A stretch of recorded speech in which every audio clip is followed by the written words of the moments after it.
Hey guys, in this video Naruto is adopted by Dante. A few years later he returns. What kind of surprises will he have for the people of Konoha? No Yoi.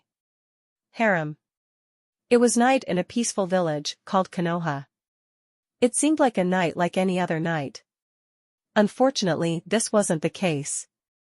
There was something cold in the air, a feeling like something terrible and inhuman happened, and it did.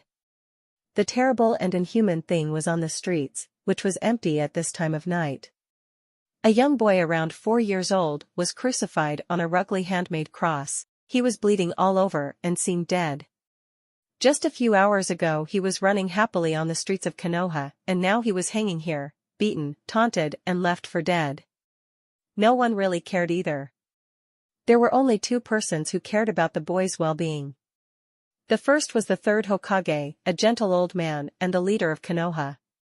He would use all his might to protect the boy, but he can't prevent that the villagers take out their rage on the little boy. Since the Kyuubi, the nine-tailed fox, was sealed in Naruto by the fourth Hokage, the villagers wanted their revenge on him, thinking the boy was the demon reincarnate, much against the dying wish of the fourth Hokage, who wished that his son would be welcomed like a hero. The second person was Kakashi Hatake, an AMBU captain. After he learned Naruto was the son of the fourth Hokage, his beloved sensei, he promised he would keep Naruto safe, no matter the cost. But because of his occupation he can't keep a constant eye out for Naruto, since he would get many missions outside Konoha. The boy moved his head a few times. Someone dressed in a red trench coat with white hair, who was lurking in the shadows, couldn't believe it. Most adult men couldn't survive that kind of treatment, and especially not a 4-year-old. He wasn't the only one that noticed it. One of the jonin responsible for the young boy's condition noticed it as well, and quickly he gathered 4 companions. The jonin said, "Look at this, fellows, the demon kid is still alive. Let's finish the job." The boy shivered on the cross, although it was very hard because he was nailed very tightly to it. The man who was lurking in the shadows, called Dante, couldn't stand the sight of it anymore and decided to take action. He disappeared from his position and appeared on the nearby wall, close to the boy. He was leaning against it and said, "You know, this is none of my business, but I can't stand it when 5 adults abuse a young kid who can't even defend himself. Angry Jonin number 1, stay out of this, stranger. This doesn't concern you, this is a matter for the people of Konoha." Dante, I see, so the people of Konoha are proud that they crucified a kid that isn't even half their size. What a great village indeed. Angry Jonin number 2 stepped in. I will let you know that this stupid excuse for a child is actually a demon. He needs to be killed even if the Hokage refuses it. Dante came off the wall and got an interested look in his face. A demon, you say? Angry Jonin number 1, yes, this is the holder of the Kyuubi, who savaged this village a few years ago. Dante's eyes got an unforgiving look and pulled out his sword. Then let me handle this, it's my specialty, after all. The jonin gave a signal that he may do it. Be my guest, I don't care as long as the demon is dead. The young Naruto shivered when he was looking at the strange man who was coming near, expecting his own life to end. I've never done anything to deserve this, I'm only 4 years old, and it seems I won't see another day. What have I done wrong to deserve this? Why do they hate me? Then he heard screams in the night while blood spat around. Within just 10 seconds all 5 jonins were in a pool of their own blood. One actually lived, although he was in his dying moments. Dying jonin, why? Dante, I said I would kill the demon, and I did. You guys were trying to take a life before it can flourish. I've met demons with more honor in their left ass cheek than all 5 of you guys combined. The man passed away, fleeting from his life while he tried to take the life of an innocent child. Dante sheathed his sword on his back and walked towards Naruto, pulled him from the cross and lifted him up with one arm and looked at the kid like he was taxing a rabbit. He was battered, bruised and bleeding all over, while the old wounds weren't even healed, indicating that this wasn't the first time some people abused him. Naruto's eyes were empty, like he already gave up his life and was shaking. Dante looked like he was sensing something inside the kid, and a surprised look got on his face. What? It can't be. I know this energy, it's like my own. So that's why you are hated. The boy shivered even more while a tear was running down his cheek. Dante, poor little bastard, I think I will find this Hokage person and have a nice little chat with him to express my feelings to him. And with that he raised the kid to his back and went to the big tower. When he arrived, a woman tried to stop him, screaming he wasn't allowed in at the moment. Dante hated when he had to raise his arm to women, but he had other things on his mind and hit the woman in the neck, sending her to dreamland. He arrived at the Hokage's office and kicked the door open. An old man jumped from his seat and took a battle position. Hokage, who are you? What do you want? Dante, my name is of no concern to you, and what I want are answers, as he got Naruto of his back and showed him to the Hokage. The Hokage got a scared look in his eyes. Oh no. Not again. It's even worse now. Dante got a hard look in his eyes again? So you know what this kid had to endure, and you didn't give him bodyguards. Hokage, of course I gave him bodyguards, but due to some difficulties, they can't watch him all the time. Dante, great, an old geezer, who can't even protect children from the ninjas of his own village. What's this world coming to? And what did this kid do wrong to deserve this kind of treatment? Hokage sighs, alright, I will tell you. And the Hokage began to tell the whole story about Naruto's parents, the Kyuubi, the last wish of the fourth Hokage, which meant that the people should have welcomed Naruto as an hero, and how the people reacted to it. Dante only got angrier. Gore. Selfish people, who doesn't even understand the meaning of being possessed or being a vessel, and even spitting on the dying wish of their beloved leader. Hokage, yes, from the day Naruto was born he had to live a life of being hated and scorned without knowing the real reason why, without parents to relieve his burden or friends to share his pain with. Dante became silent, but then spoke, not anymore. The Hokage startled at the mysterious stranger. What do you mean? Dante, it means I am taking the kid with me.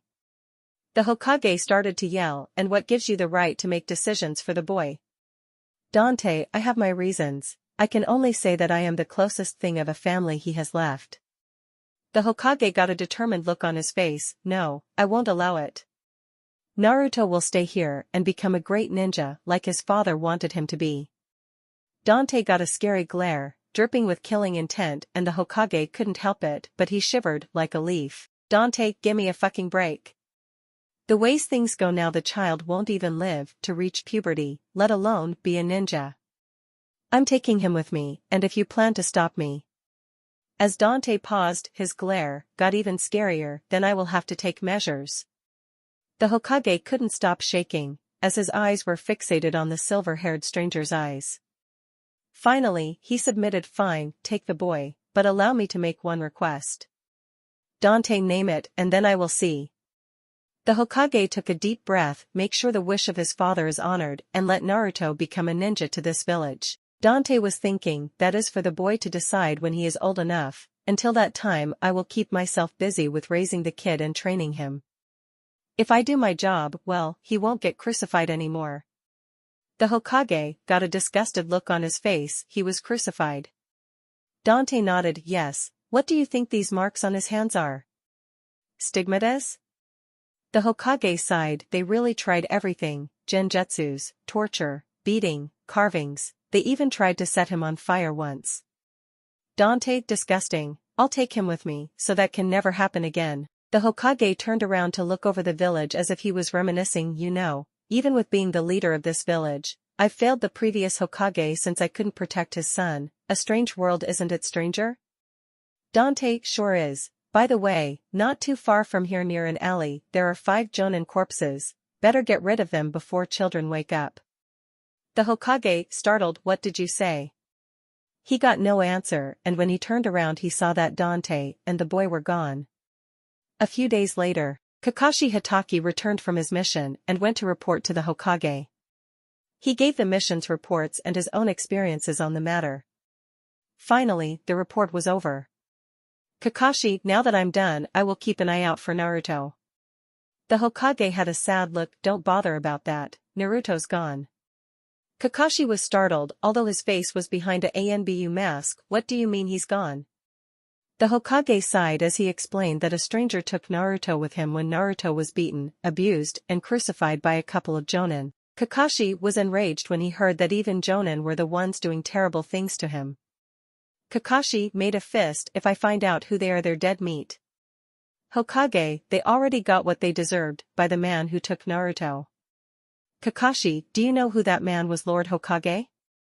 And what he wants to do with Naruto? The Hokage looked Kakashi straight in the eyes. I only know the man wants to train him, and then, when Naruto is old enough, he let Naruto decide if he wants to become a ninja or not. And I don't know who the man was, but I do know one thing, he's dangerous.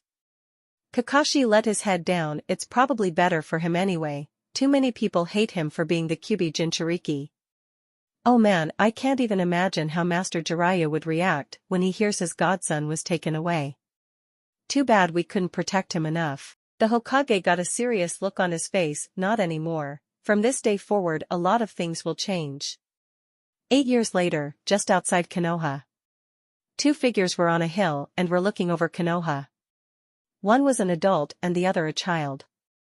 Dante, it's been 8 years since they last saw you. You think they forgot about you, Naruto? The young boy was much bigger now. Also his appearance changed. Besides the blonde hair, only changed in style now. Instead of spiky hair, he had his hair a bit like Dante's hair and whisker-shaped marks on his cheeks. He was completely different. He was wearing black pants, a dark blue vest, and had a black trench coat with red flames on the lower part that went up and formed a cross. He got a big sword on his back, just like Dante. The sword's name was Repent. Naruto shrugged. I don't know, or care anyway. I'm just here to grant my biological father's dying wish. Dante raised his eyebrow. Biological father?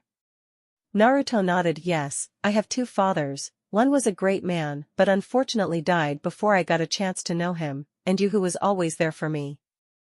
Dante, come on, don't get emotional on me, kiddo. By the way, there was something I wanted to give you before you take off. Dante reached into his trench coat and pulled out a katana. Naruto looked shocked. Why, Yamato? But you said. Dante smiled. I said I wouldn't give it to you so easily, but you trained with me and became strong, and you earned. Hell, the last time I trained with you was a party. I won't forget so soon. Naruto took the katana with shivering hands, shivering of happiness. Thanks, Uncle Dante. It means a lot to me. I had a great time too. Dante, I know, you like fighting as much as I do. It's in our family's blood. Now you better get going, or else you're gonna be late. Naruto walked away, but stopped when Dante called. Dante, hey kid. Naruto, yeah? Dante rocked their worlds. Naruto smirked. Ow, you betcha, they wouldn't know what hit them. As Naruto walked away, a voice was heard behind Dante. It was a beautiful blonde woman called Trish. Trish emotional?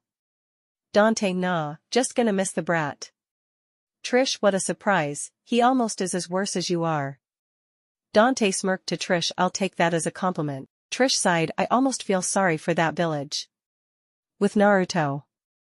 He walked towards the gate of Konoha as 2 old jonin stopped him. Jonin number 1, state your name and what you want to do here.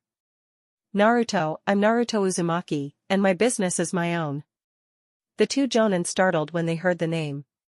Jonin number 2, what? How dare you to come back here, demon?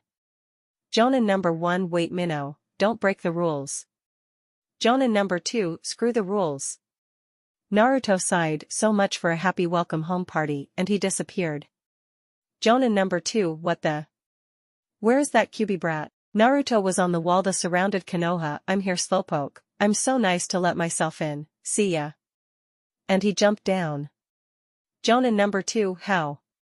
We gotta go after him. Jonin number 1 shook his head. Nope, I'm too old for this crap, and being around you is dangerous now. If you even use the D word on Naruto means that your punishment will be severe. The lowest punishment is a drop in rank and 3 months without pay. Jonin number 2, I don't care. At least I protect my village. I'm going after him now, and he ran off. With Naruto. Naruto was exploring the area a bit since it was a long time ago since he set foot in this village. He couldn't remember much of it since he was so young, although some places did seem familiar because those were good spots to hide from the angry villagers. Naruto tch, at least I'm not that weak anymore. Jonin number 2 found Naruto and was running towards him. Wait up, kid. Naruto let out a big sigh. Don't they ever give up? Oh well, guess that means I have to get a bit more resourceful. The Jonin finally caught up. Ah, found you. Now you and I will have a nice little chat. And when he spoke his eyes filled with rage. Naruto shrugged. Whatever, but make it quick, I have a Hokage to see. The Jonin drew a kunai. Don't worry, kid, it won't take long.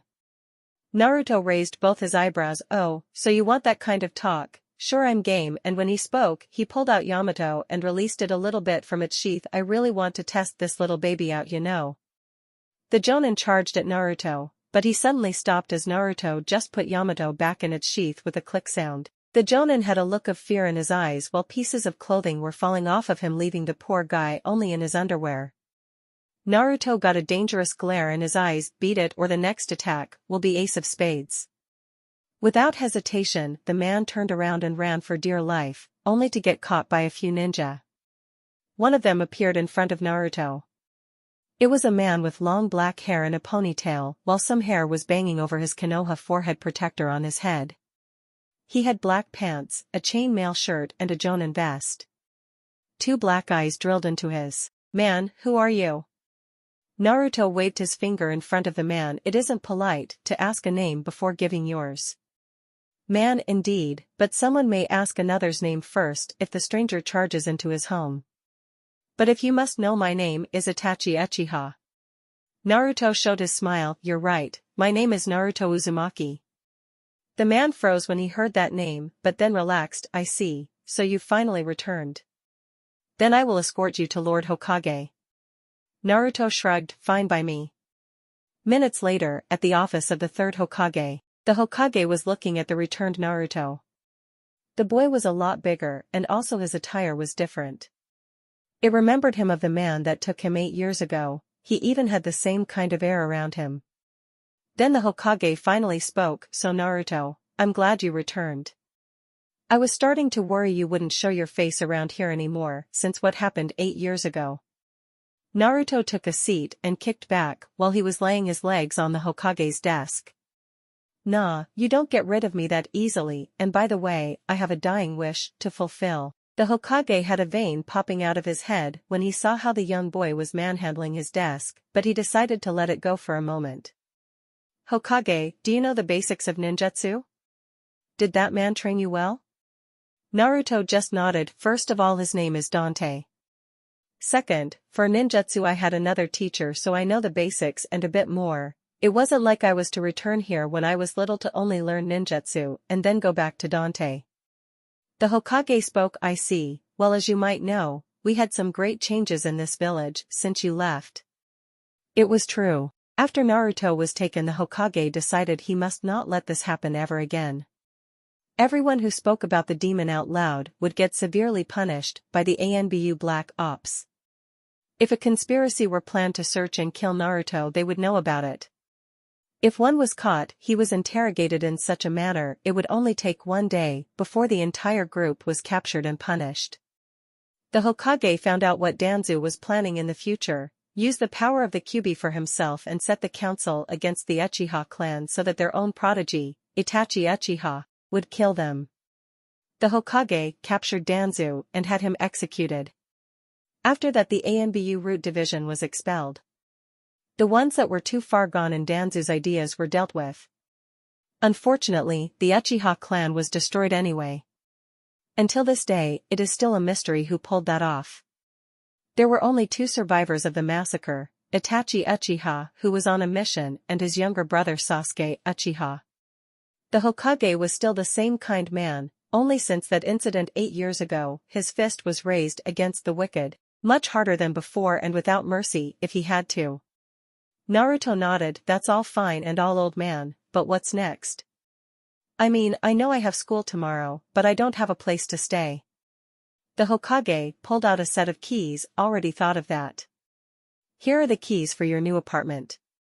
The old one isn't available anymore since some villagers burned it to the ground a few years ago. Naruto took the keys. Thanks, old man, I'm gonna check it out after I got something to eat. You know where I can get pizza around here, old man? The Hokage looked at the boy with strange eyes. Pizza? What is pizza? Naruto's eyes became big of fear. Please, don't tell me you guys don't know what pizza is? It's the greatest thing ever. The Hokage was shaking his head. Sorry, never heard of it. Naruto, damn it. Then I must search for something else. Take it easy, old-timer, and Naruto walked away. The Hokage was shocked when he heard Naruto curse, or even the fact Naruto dared to call him old-timer. The Uchiha was just chuckling. Itachi, oh well, at least he has some spunk. Hokage, I get a bad feeling about this. Let's just pray that he doesn't pick up fights with his fellow students. With Naruto. Naruto was walking around Konoha to find a good place to eat, and he ended up in a place called Ichiraku's Ramen. He walked in it. An old man and young girl, that was apparently a daughter of the old man, were standing behind a counter. The old man's name was Ichiraku and his daughter was called Ayam. Naruto thought the girl was kinda hot. Ayam, hey, a new visitor. How can I help you? Naruto raised his hand. Hi babe, I would like the beef ramen please. Ichiraku froze when he heard how the newcomer called his Ayam. Ichiraku said with a threatening voice, what did you call her? Naruto shrugged. Babe, as in beauty, gorgeous, pretty, and stuff like that. Ayam just smiled. I'll relax dad, he's just a kid, and it was kind of a compliment. One beef ramen, coming up. Naruto got a bowl of ramen in front of him and started to eat. Naruto, holy crap. This tastes fucking awesome. It's not better than pizza, but is a close second. I should let Dante eat this stuff once. He quickly ate his ramen and paid for it. He left while he gave a little wink to Ayam, who blushed a little bit. Naruto arrived at his new place. It was pretty spacious, and there was more than enough room to live here. He decided he should go to bed early because tomorrow he would have to participate in the genin exams.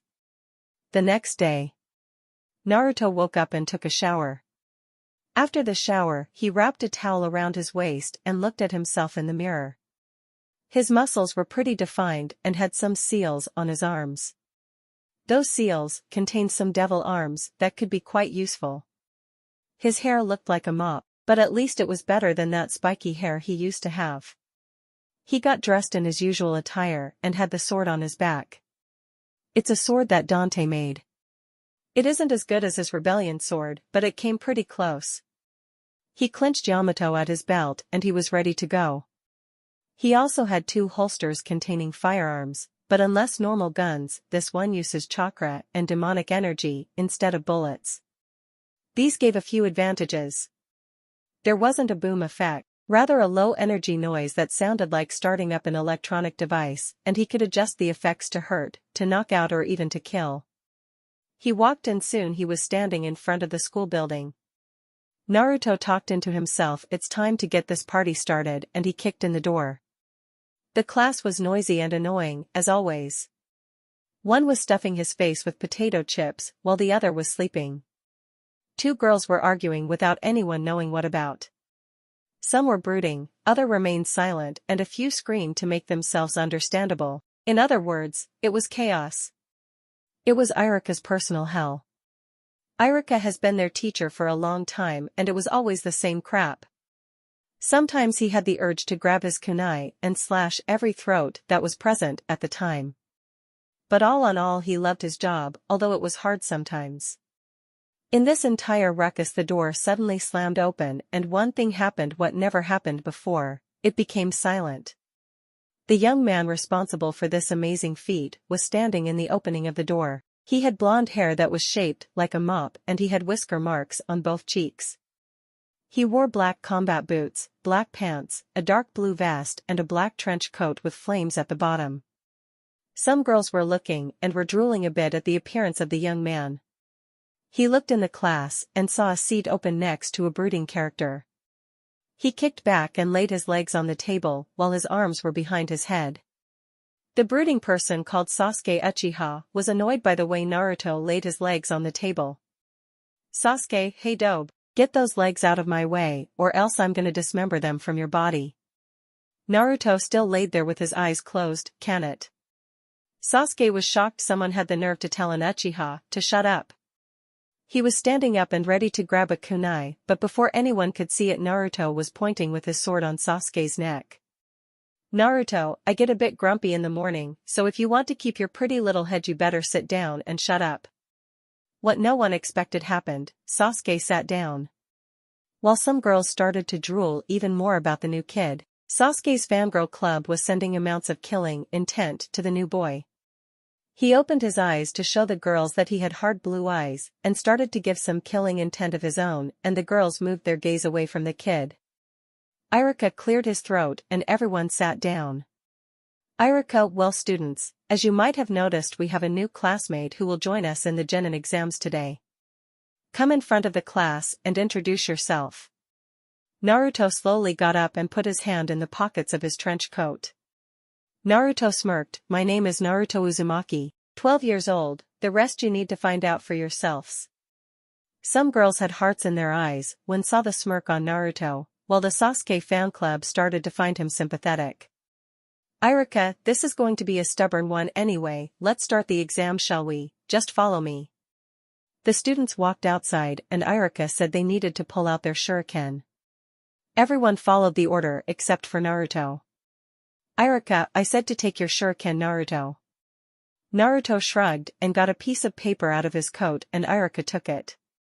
Dear Iruka, because of some other abilities, I exclude Naruto Uzumaki from the shuriken and kunai tasks at the exam. However, I would like you to judge the skills he has with the weapons he likes to use. Signed, Hiruzen Sarutobi, the third Hokage. Iruka read the letter. Okay then Naruto, then take out the weapons you do use. Naruto reached for the holsters and brought out two metallic-like weapons that Iruka had never seen before. One was black with flames on it and had a red jewel at the start of the barrel. The other was white with glyphs on it that seemed to glow and also had a jewel on it at the same place as the black one. Iruka, what are those things?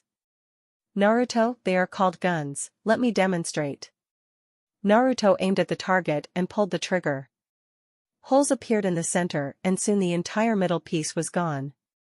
Iruka, what the? Naruto explained, the guns convert your chakra into condensed projectiles. It means you can determine the amount of damage you want to do on an opponent. Like this. Naruto held up the guns once more and aimed at another target and pulled the trigger, just once this time.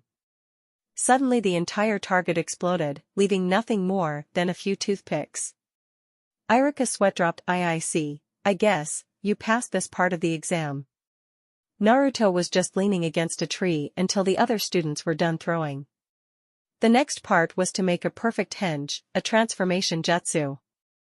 All students made a perfect copy of Iruka. Then there was the last part, the clone jutsu. Finally, it was Naruto's turn and he walked into the room with Iruka and his assistant Mizuki in it.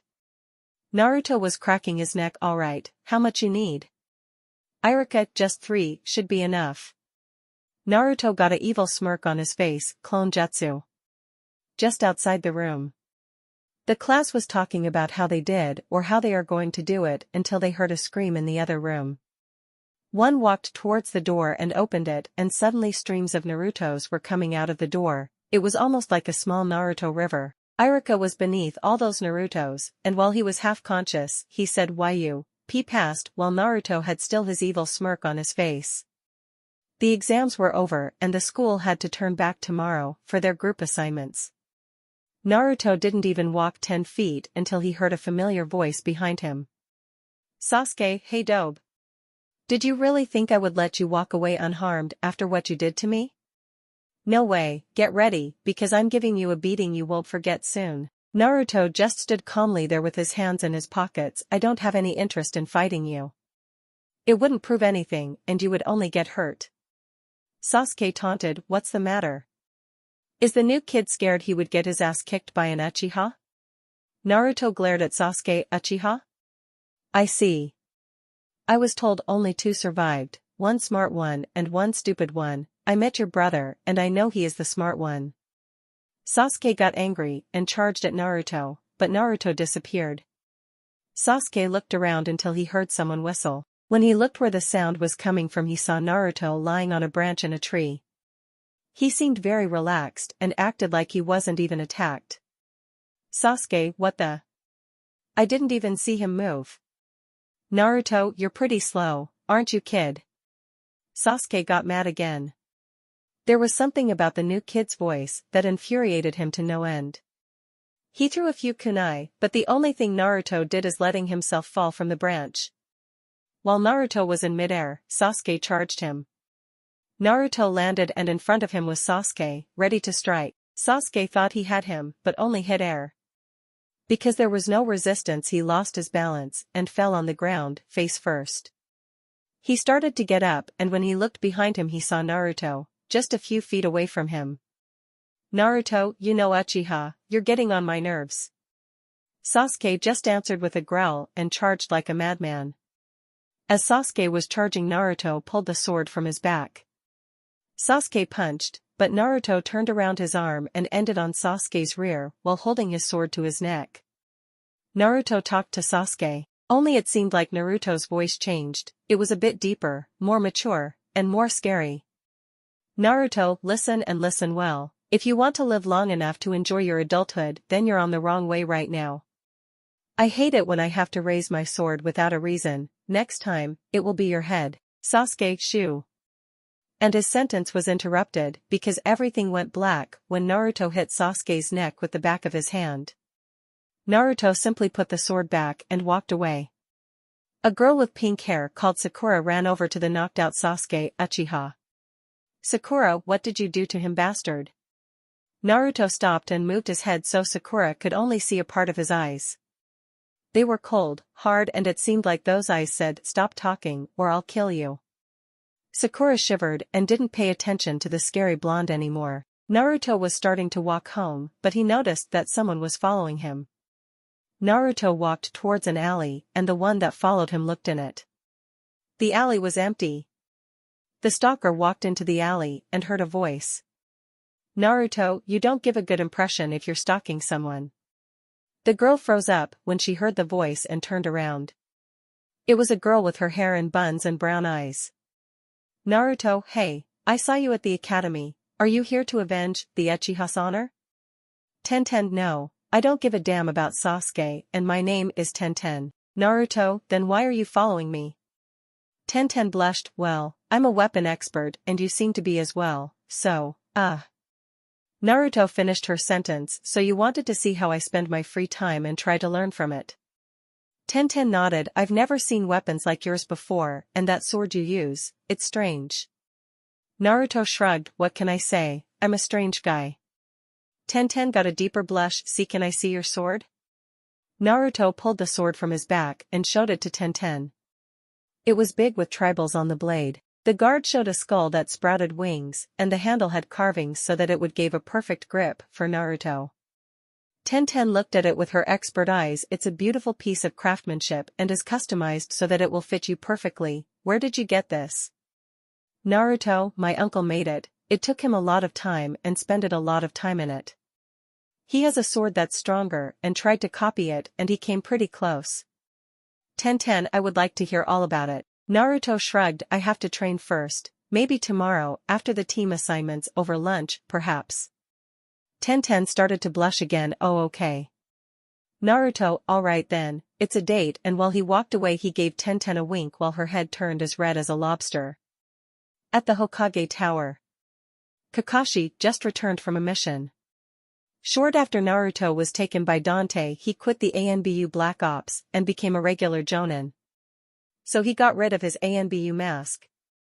He was wearing a black suit that covered his entire body, a Jonin vest, and his mouth was covered by an extension of his suit. He wore his forehead protector diagonally so that it covered his left eye. The Hokage, it's good you have returned, Kakashi. I have a surprise for you.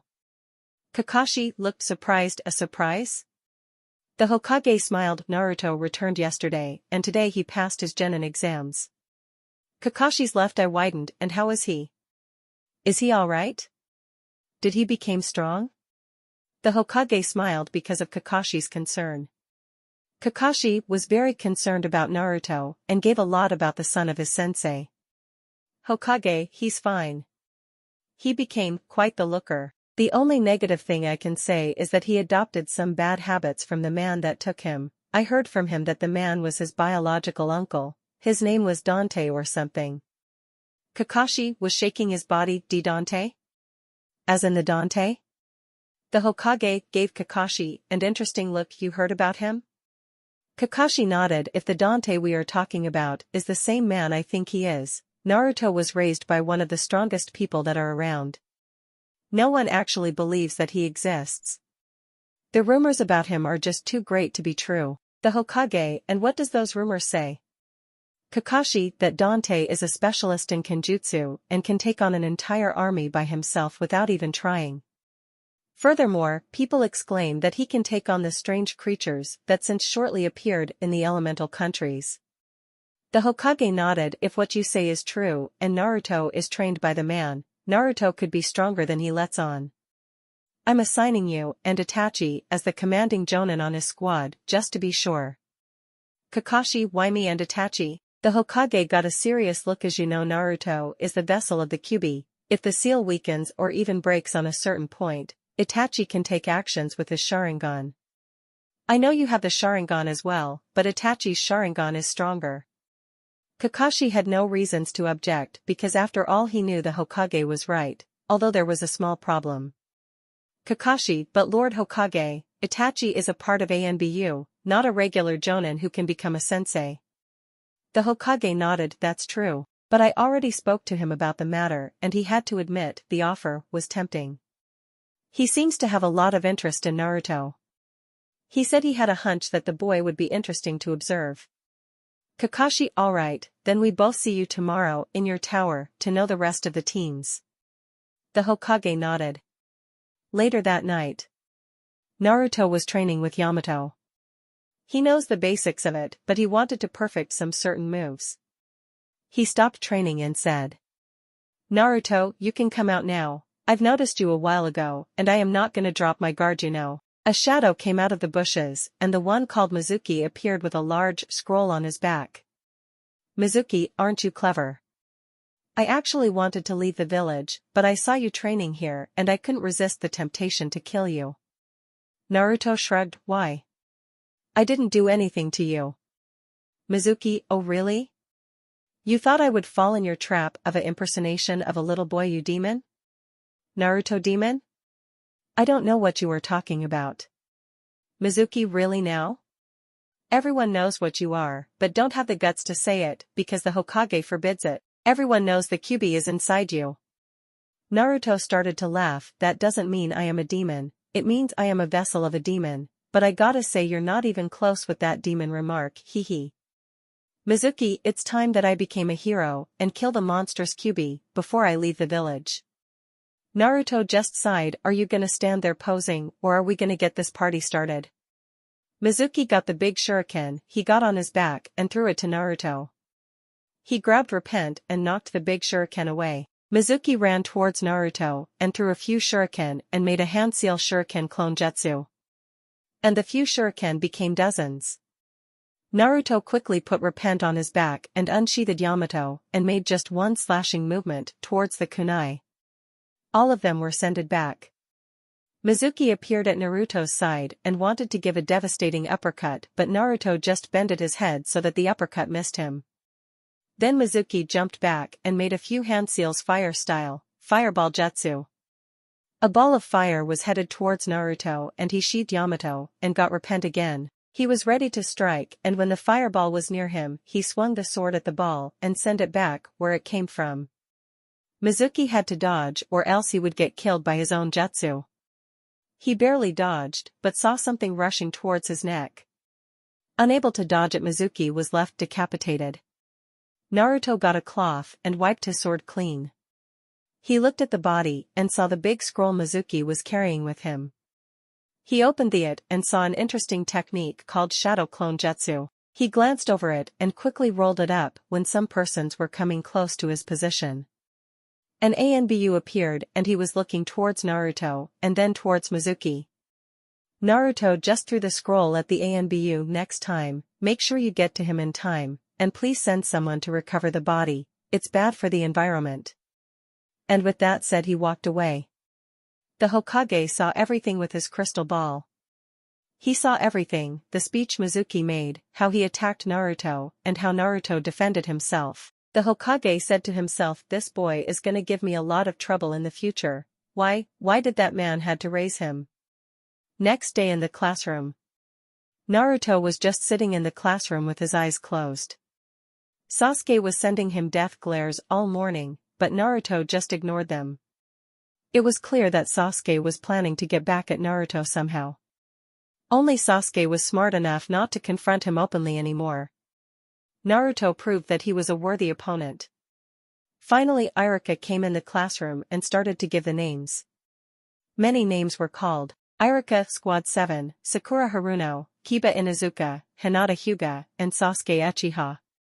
The pink-haired banshee cheered in joy, while Kiba was annoyed that he had to put up with the brooding bastard. Sasuke was annoyed as well since he only thought the other three would hold him back.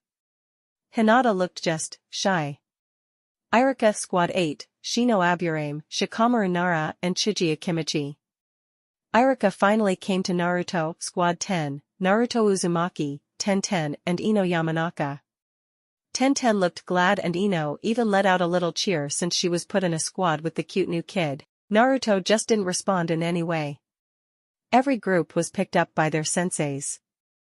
Naruto looked interested in the Jonin that picked up Squad 7. A dark-haired beauty with red eyes. They all were waiting for their sensei for a long time and Naruto got a scroll from his trench coat. Naruto, hey babes, you want something to eat? Both girls blushed by the words babes and simply nodded. Naruto made a few hand seals and placed his hand on the scroll. 3 strawberry sundaes appeared. Ino, ice cream? Naruto, not just ice cream, it's the ice cream, strawberry sundaes. Tenten never heard of it. Naruto looked surprised, never? Then you gotta try it, it's great. Tenten got a spoon and ate a little bit. Her eyes widened, oh my Kami. This is great. Ino saw Tenten's reacting and quickly took a bite from hers. Her eyes became as big as teacups and started to eat it at a fast pace. After they all ate it, they finally heard footsteps on the corridor. The door slided open and Kakashi appeared, looking over the group. Kakashi, you look lively. Walk with me to the roof so that we can introductions there. Naruto pointed at a wall, wouldn't you invite your friend as well? Kakashi looked at Naruto, what friend? Naruto, Itachi Uchiha, who was observing us since the beginning of our team assignments. Suddenly, the wall seemed to come alive and it changed into a man. Itachi observant are we? Naruto just shrugged. On the roof. Well, start with introducing ourselves. Just the regular stuff, likes, dislikes, dreams for the future and hobbies. Ino, why don't you start senseis, so we know how it is done? Kakashi, me? I'm Kakashi Hatake. Things I like and things I hate, I don't feel like telling you that. My dreams for the future, not really thought about that. As for hobbies, I have lots of hobbies. Itachi stepped in, I am Itachi Uchiha, things I like, catching rogue ninja, things I hate, many things. My dreams for the future, being able to protect this village and hobbies, I keep that to myself. Kakashi, alright, your turn, and he pointed to Ino. Ino, I am Ino Yamanaka, things I like, cute boys next to other many things. Things I hate, billboard brow and hateful people. My dreams for the future, being a great kunoichi one day, and my hobbies are helping my parents with their shop and working with flowers. Kakashi, at least she shows that she wants to be a ninja. Itachi, better than I expected from a fangirl of my brother. Itachi, okay, the other lady now. Tenten, I am Tenten. I like training and working with weapons. I hate girls who give kunoichi a bad name. My dream for the future is to show that kunoichi are just as good as men. My hobbies are training and developing weapons. Kakashi, a loose cannon with a high affinity for weaponry. At least she will prove useful. Itachi, weapons aren't everything. You also need stamina and several nin and taijutsu moves. At least she is driven to be a good kunoichi. Kakashi, alright, the last one. Naruto, I am Naruto Uzumaki. I like training, pizza, strawberry sundaes, my swords, and my guns. I hate demons. My dreams for the future is to fulfill my father's dying wish. My hobbies are fighting, training, and relaxing. Kakashi, so he knows about his father, and want to grant his final wish. I like it. It appears he will have a high affinity for kenjutsu. Only time will tell. Itachi, I like his attitude. Let's hope he has the potential to back it up. I hope my hunch isn't right about this one. Kakashi, well, let's get to business. Tomorrow, we will start with your true test. Ino, but we just passed our exam. Itachi, that's just to pick the people who has a chance to become genin. Tomorrow the true graduating test will start, and I have to warn you rookies, your chance of failing is 66.6%. The two jonin stood up and Kakashi seemed to remind something. Oh yeah, you might skip breakfast tomorrow, you might lose it. Tenten, oh, what are we gonna do? If we fail tomorrow, all this was for nothing. Naruto just looked calmly into her eyes. Don't worry about it, if we work together tomorrow, then we will pass. Ino cut in, what are you talking about? Naruto, use your brain. They said there was a 66.6% chance that we would fail. There are 3 of us, what does that say to you? Ino looked stupid. That we have 2/3 chance of failing? Naruto sighed, can't blame her, she's blonde after all. Alone, we have 66.6% chance of failing. That means I have 33.3% chance of passing, and that percentage is exactly 1/3 of 100%. It's a clue that we must work as a team. Ino still looked confused, but Tenten nodded. I understand, you're right, what do you suppose to do? Naruto smirked, don't worry, I have a plan. A few hours later in the Hokage Tower. A couple of jonin were standing in the office of the Hokage. They consisted of Asuma, Kakashi, Itachi, Kurenai, Enko, and Guy. The Hokage was sitting behind his desk. The jonin got a document in their hands that gave a description about Naruto. Guy looked at the Hokage and said, but why did you give us this information, Lord Hokage? The Hokage looked serious and said, although I made some rules concerning about Naruto, not everyone has a warm heart for him. You know how people are, think about Mizuki. Kurenai shivered, yes I know, I saw a lot of terrible things happen to Naruto when he was younger. Of course I was very young myself, but it was still terrible, I still have nightmares about those scenes. Enko got a mad look on her face, tell me about it. Of course I wasn't there when it happened, but when I heard it I became so mad. How can a full-fledged jonin perform a genjutsu on a child? Itachi, it just happened. People fear what they not know. It's simple human nature. Of course it's terrible, but that's the reason why we must work together to prevent it from ever happening again. Asuma inhaled his cigarette smoke, exhaled, and said, we will prevent it. That kid has seen and experienced more horrors than some jonins have. Enko, but one thing I don't get, Lord Hokage, why are the abilities part blank in the document? The Hokage responded, you people all know Naruto was taken away when he was younger. Since recently I found out that the name of that man was Dante. This mysterious person appears to help out people to get rid of the strange creatures that appear here and there, for a small fee of course. Dante is called a master in kenjutsu, and since he raised Naruto we don't know what Dante or anyone else have taught Naruto.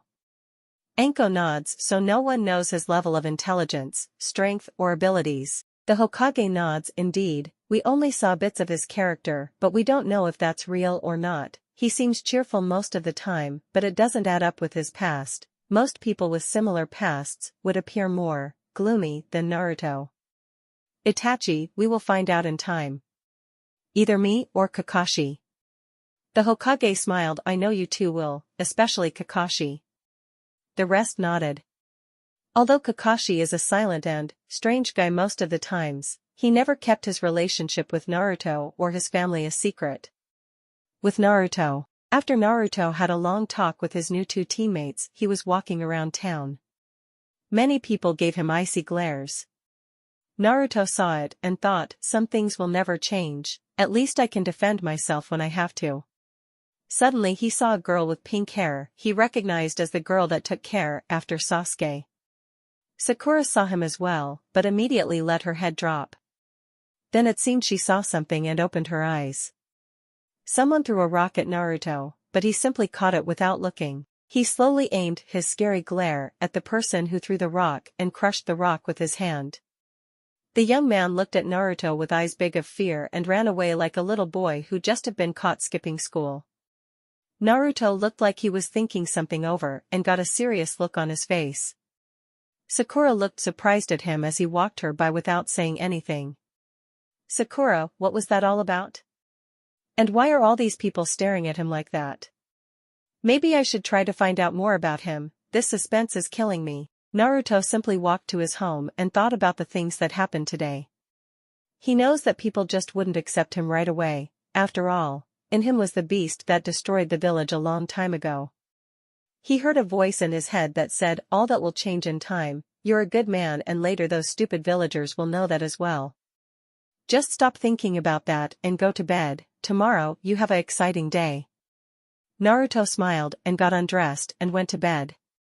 The next day, the group was waiting for their senseis. They both were way too late and the group was bored. Finally they arrived. "Kakashi, alright, since it seems you all are ready, I will explain the test." He showed 2 bells and continued, "The test is to get these bells from us. One will be carried by me and the other by Itachi. If you get one you pass, if you don't you will be tied up against a pole and forced to see us eat our dinner. That is also the one that will fail and would be sent back to the academy. You guys have until noon." The genin looked shocked and Ino asked, "But why are there 2 bells? We have 3 people here." "Kakashi, that way someone will certainly be tied to a pole and sent back." Ino cried, "That's not fair. Itachi, live with it, if you don't like it, then catch an bell." Both of the jonin had an bell and Kakashi said, "Start." All 3 genin disappeared from sight. Kakashi, good, a ninja must be able to hide his presence, at least they know this rule. Itachi, let's go Kakashi, we have work to do. Before Kakashi could respond, he was attacked by the 3 genin. Itachi joined the fight. Tenten took her distance and started to throw kunai, shuriken and a buttload of other weapons. Ino just attacked with her fists. Naruto had his blade and attacked Kakashi. Kakashi just dodged an attack, but then Naruto did something unexpected. It looked like his was swinging his sword in a circle beside his body, but a shockwave hit Kakashi, leaving a small cut wound on his arm. "Kakashi, what was that?" "No time to think it over, I must take him out now." Kakashi rushed forward and hit Naruto, but Naruto turned into smoke as soon as Kakashi's fist connected. Kakashi shadow clone jutsu? When did he learn that? Itachi got rid of Ino and Tenten, only to find out that they were also shadow clones. "Kakashi, do they all know shadow clone jutsu?" "No. Impossible. Is Naruto able to do a transformation jutsu on a shadow clone? That is the only logical explanation, but he shouldn't be able to do that." Kakashi nodded to Itachi and Itachi activated his Sharingan. It was like he was looking at something. "Itachi, watch out Kakashi, below us." Both jonin jumped away, and just in time. A lot of weapons came out of the ground. Tenten crawled out of the ground. "Tenten, damn it, I thought I had them." Kakashi, too bad, your timing was perfect, only we have an advantage of the Sharingan. Itachi, Kakashi, Naruto is coming. Kakashi looked to his left side and saw Naruto running towards him. He had the hand on his katana and Kakashi heard a click sound. The next thing he felt was pain on several places and he landed on one knee. Kakashi was panting. "Itachi, what was that?" Itachi looked shocked. I don't know exactly, I only saw dark blue blurs." Kakashi, reveal your eye quickly." Kakashi pushed his headband protector up showing that his left eye was in Sharingan. Naruto yelled, "Ino now." Kakashi was looking around but he forgot one thing, to look in the direction where Itachi was at. A hard hit in the neck sent Kakashi to the ground and then he felt a sword on his neck while he felt a pull on his belt where the bell was at. Naruto, jackpot. Kakashi, how did you? Naruto, everything what happened before was all foreplay to give you guys a false sense of confidence. When I charged from your left side, you guys focused on me. When I attacked you with my Dark Slayer style, I knew Itachi sensei would try to see how I did it, leaving him open for Ino's mind transfer jutsu. And that was our plan all along. Kakashi, your plan? Naruto, yes, we decided we couldn't get the bells on our own, and you said it yourself, individually we only had 33.3% chance of succeeding and we increased it to 99.9% with our teamwork. Kakashi laughed, that's all nice, but who are you going to give the bells? Naruto, the two babes of course, they are my teammates. Kakashi looked surprised, congratulations, you all passed. By the way Ino, would you reverse your jutsu? Soon Itachi was back in his own body, congratulating the three genin. Itachi decided to treat the new genin to lunch. Naruto said he would join them soon, he wanted to discuss something with Kakashi. The rest left. Kakashi, what is it Naruto? Naruto, just wanted to know how you were doing. Kakashi, what do you mean? Naruto, I remember you from when I was young, you were one of the two people who actually gave a crap what happened to me. Kakashi, I smiled, so you remembered me, I should be honored, I am doing fine although it was a bit of a shock when you were taken. Naruto, it was better that way, although I had a hard time, it was better than what I had to endure in the village and I always had someone to depend on. Kakashi, you mean Dante? I wanted to ask you something about him. Naruto, sure ask away.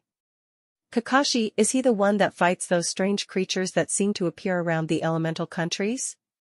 Naruto nodded, yes, those creatures are called demons. Normally they can't get here but the past few years they seem to come from everywhere, nasty little buggers I can tell you that. Kakashi had to agree, ninja like Itachi and himself can defeat one horde without too much effort. But Chunin had a hard time with one horde and there are also bigger creatures and even a Jonin had a hard time against those.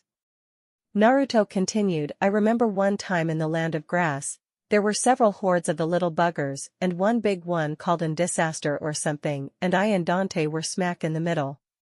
It sure was on hell of a party and in the end we got a pretty big paycheck. Kakashi's eyes widened, you already fought those things. Naruto, yeah. If I didn't I wouldn't get strong and die because I didn't have any experience. Kakashi, why do you want to get strong? Naruto, I need power to defeat my enemies, to protect the ones that I love.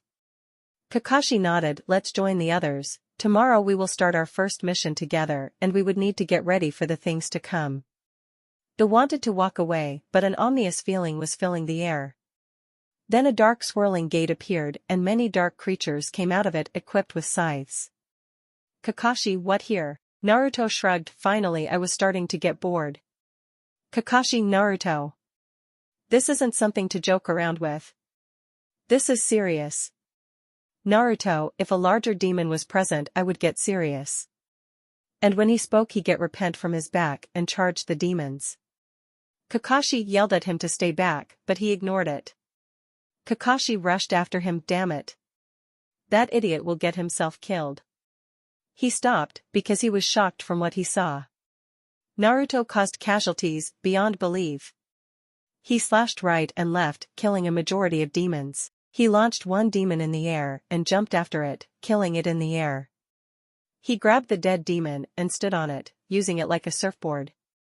When he descended, he got his guns and started shooting demons that got in his way. When he landed only 6 demons remained from the 12 that appeared.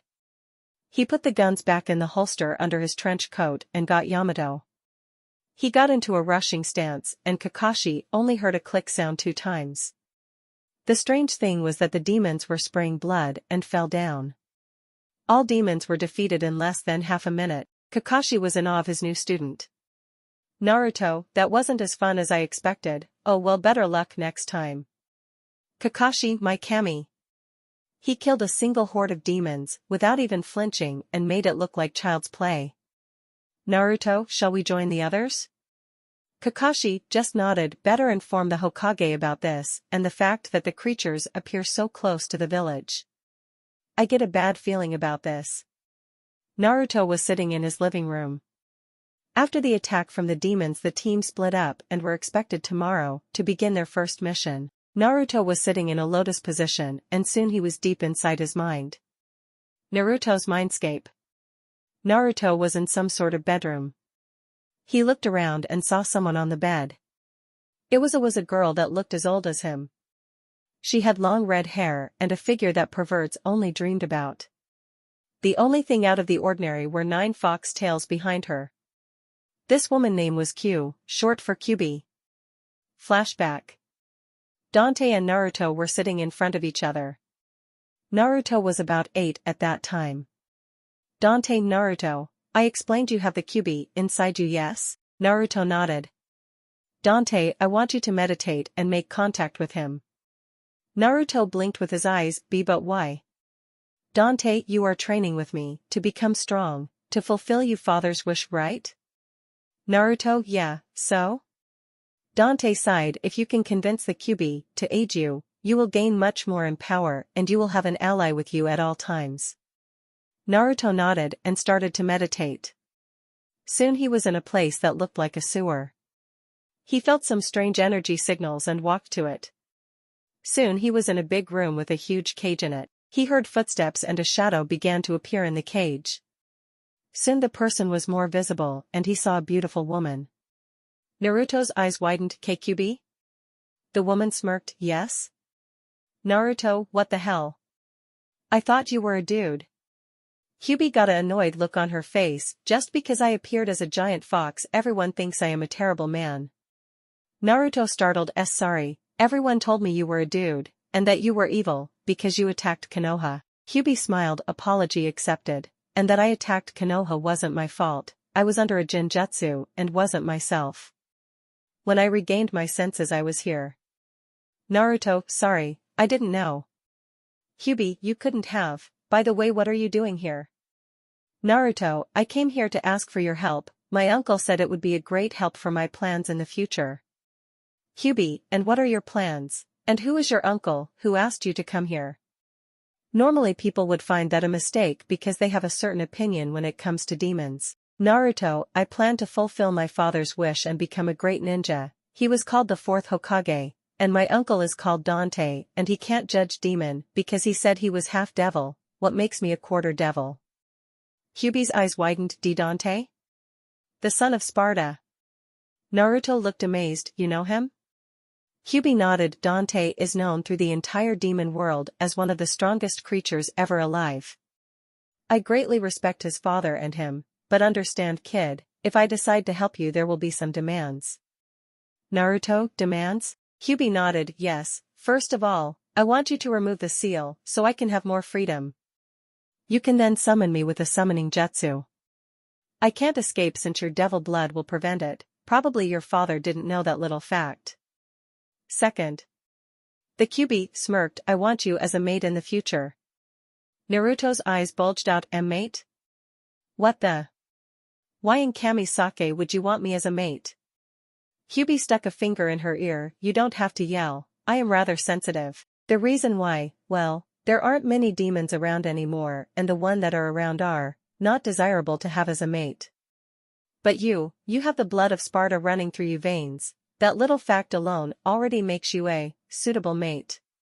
Naruto: but I am only 8 years old for Kami's sake. QB got an irritated look on her face. I said in the future, but these are my 2 demands, take it or leave it, kid.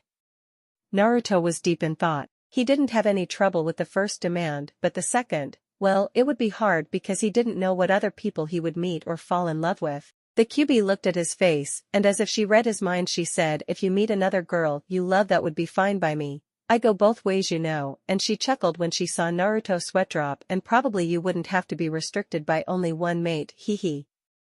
Naruto looked up and said, fine, but I will decide how much power you get when I summon you. QB: it's agreed, now remove the seal and we can get to business. Naruto got a shocked look on his face. But you said in the future. QB got annoyed again. I don't mean that, I mean helping you. I will increase the amount of devil blood in your body. Naruto looked embarrassed. Oh, right, and he walked towards the seal and tore it off. The bars disappeared and the QB could walk around freely. QB: well, kid, get ready, this is gonna hurt like hell, and she stretched her arms and red chakra developed Naruto. He screamed as his muscle increased and fat was removed from his, became taller and his features changed, got more stern, more mature. Finally it came to an end. Kyubi, I've increased the amount of devil blood in you. You are now half devil. And she chuckled, I can't wait for the moment we seal our deal, hee hee, and with the last chuckle everything went black. After that Kyubi became his tutor when it came to Nin Genjutsu. Naruto changed the scenery of the sewer into a mansion so that Kyubi would be more comfortable. They used a training room when they were training and a living room or bedroom for talking and discussions. End flashback. Kyubi opened her eyes and mumbled, I thought you forgot about me? Naruto put up a happy face to cheer Kyubi up. Q don't say that, how could I ever forget such a beauty as you? Kyubi had some humor in her red eyes, you teaser, you only say that to make me feel better. Naruto smiled, did it work? Kyubi, a little, so what's up? Naruto, nothing much, only the demon attacks seem to occur more regularly these days, even had to get rid of a horde help rides a few hours ago. Kyubi, help rides? The poor bastards didn't even know what hit them, only I don't know why these portals between this and the demon realm are opening. Naruto, it's beginning to annoy me. If this keeps up and a few stronger demons appear, I might have to use my devil trigger, and then it will be revealed that I am a half-devil. The Kyubi stretched out, giving Naruto a good look of her body, and she lazily said, if I were you, I should inform the Hokage of your condition. If someone else finds out, you just say it's an bloodline trait and that they can confirm it with the Hokage. Naruto smiled, that's what I like about you, really, sometimes you're the muse behind my good ideas. Kyubi smiled, you little slimeball, I will reward you for that remark when the time comes. And she walked towards Naruto and gave him a little kiss on the nose, but for now you need to wake up, your sensei is coming. Someone knocked on the door and brought Naruto back to reality. He got up and opened the door. It was Kakashi. Kakashi, hi Naruto, the Hokage would like to have a word with you. Naruto nodded and together with Kakashi, he went to the Hokage tower. Naruto entered the office, while Kakashi would walk around the area. The Hokage created a jutsu so that the room would be soundproof. Naruto put up his hand, yo old man, what's up?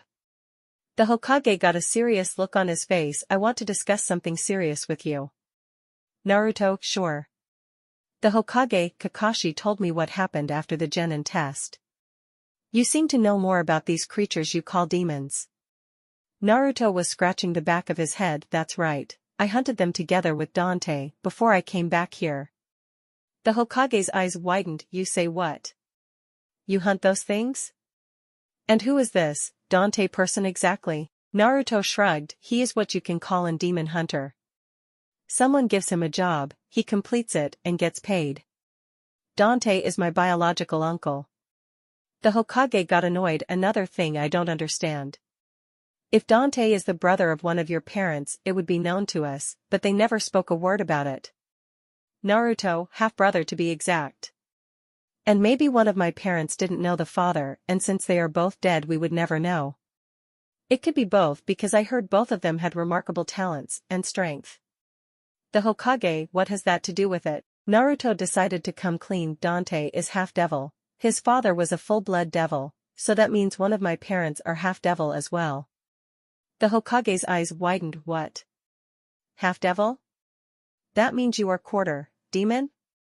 Naruto sighed, first of all, it's devil, there is a huge difference between devils and demons. Demons are lower on the evolutionary ladder and are evil, because they only have basics needs like eating human flesh, except the higher class demons who are intelligent and can be good. A devil however can decide to become good or evil and can live as humans, and to tell you the entire truth, I am half devil. Naruto explained the things he went through with Kyubi. The Hokage was surprised when he heard Kyubi was a girl, shocked when he heard about the broken seal and totally freaked out that Naruto would be Kyubi's future mate. Naruto explained his abilities. Naruto, this is secret of course, I mean not all villagers are happy that I am back and if they hear this, then a huge conspiracy will begin. The Hokage nodded, I understand, but if one of your teammates hear that you have super strength, super speed and super healing abilities, they will ask questions. Especially if you go into that, what was it called again? Naruto answered Devil Trigger. The Hokage nodded, ah yes, if you activate that Devil Trigger then I have to explain it one way or another. Naruto, I already discussed that problem with Q, she said that I could say it's a bloodline trait. The Hokage nodded. Well, since I finally know about this discovery of yours, I find it suitable to give you this. He walked towards the fourth Hokage's picture and removed the picture to reveal a safe. He opened it and emptied it. It held 1 letter, 2 scrolls, and 1 key. Naruto opened the letter and started to read. Dear Naruto, when you read this it means that you're either 16 or Chunin. I first want to apologize for the fact I sealed the nine-tailed fox in you. I believe you are the only one that can control him since you are my son. Yes, you are my son and I am proud of it.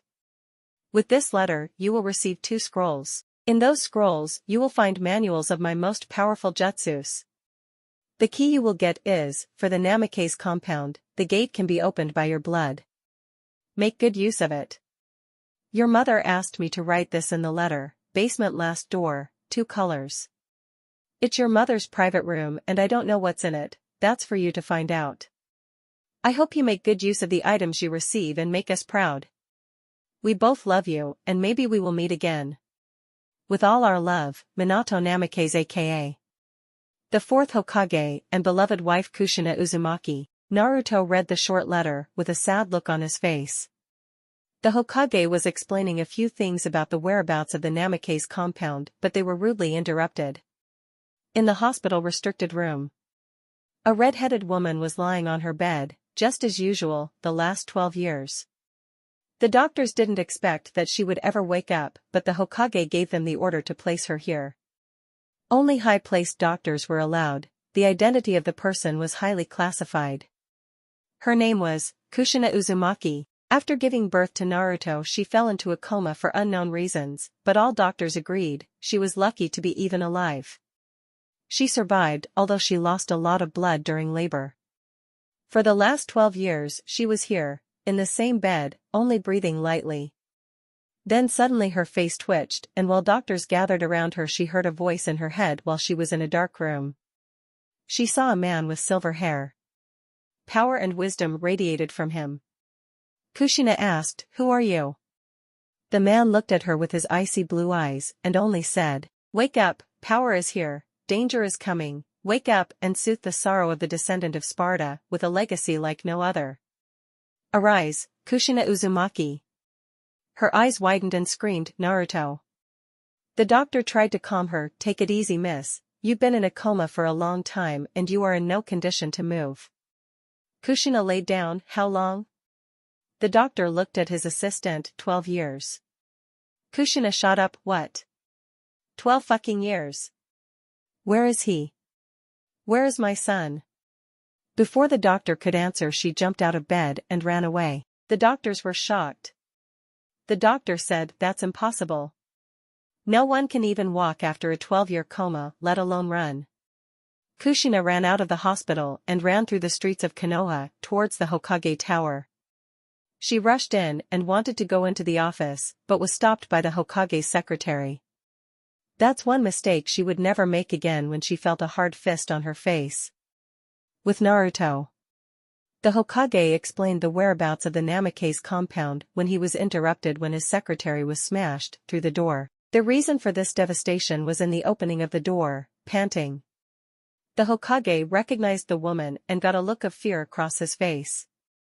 This was terrible timing and he saw several scenarios in his mind, and none of them were good. He said, "Kushina." The redhead panted, "The one and only." The Hokage, "How?" Kushina smirked, "How could I wake up? Beats me, I don't care either, I only care about one thing, where is he? Where is my son?" Before the Hokage could answer Naruto said, "Say, old man, who the hell is this crazy woman?" Kushina turned to Naruto, "Shut up kid when grown-ups are talking, and I will hurt you later for that crazy woman remark. First I have more important things to do, so, old man, I am gonna ask you one more time, where is Naruto?" The Hokage couldn't say anything and pointed his shivering finger towards a very shocked Naruto. The woman let out a shriek and rushed towards Naruto to lock him in a bear hug. When she finally released him Naruto looked at the Hokage. "Naruto, so, old man, this woman, this one right here, is none other than my mother?" The Hokage nodded, "She is, I wanted to Naruto raised his fist and punched through the table, and with a dark voice he said, Why did you tell me my mother was dead? The Hokage was starting to sweat. Please try to understand. You already had a tough childhood, and if I told you your mother was alive but in a coma, that would be even harder. You would sit by her bed every day, hoping every day she would wake up. The chance for that was very slim, and finally it would break you. That's why I decided not to tell you. The two others understood the Hokage's reasoning but still didn't agree to it. The Hokage explained what happened to Naruto through the years.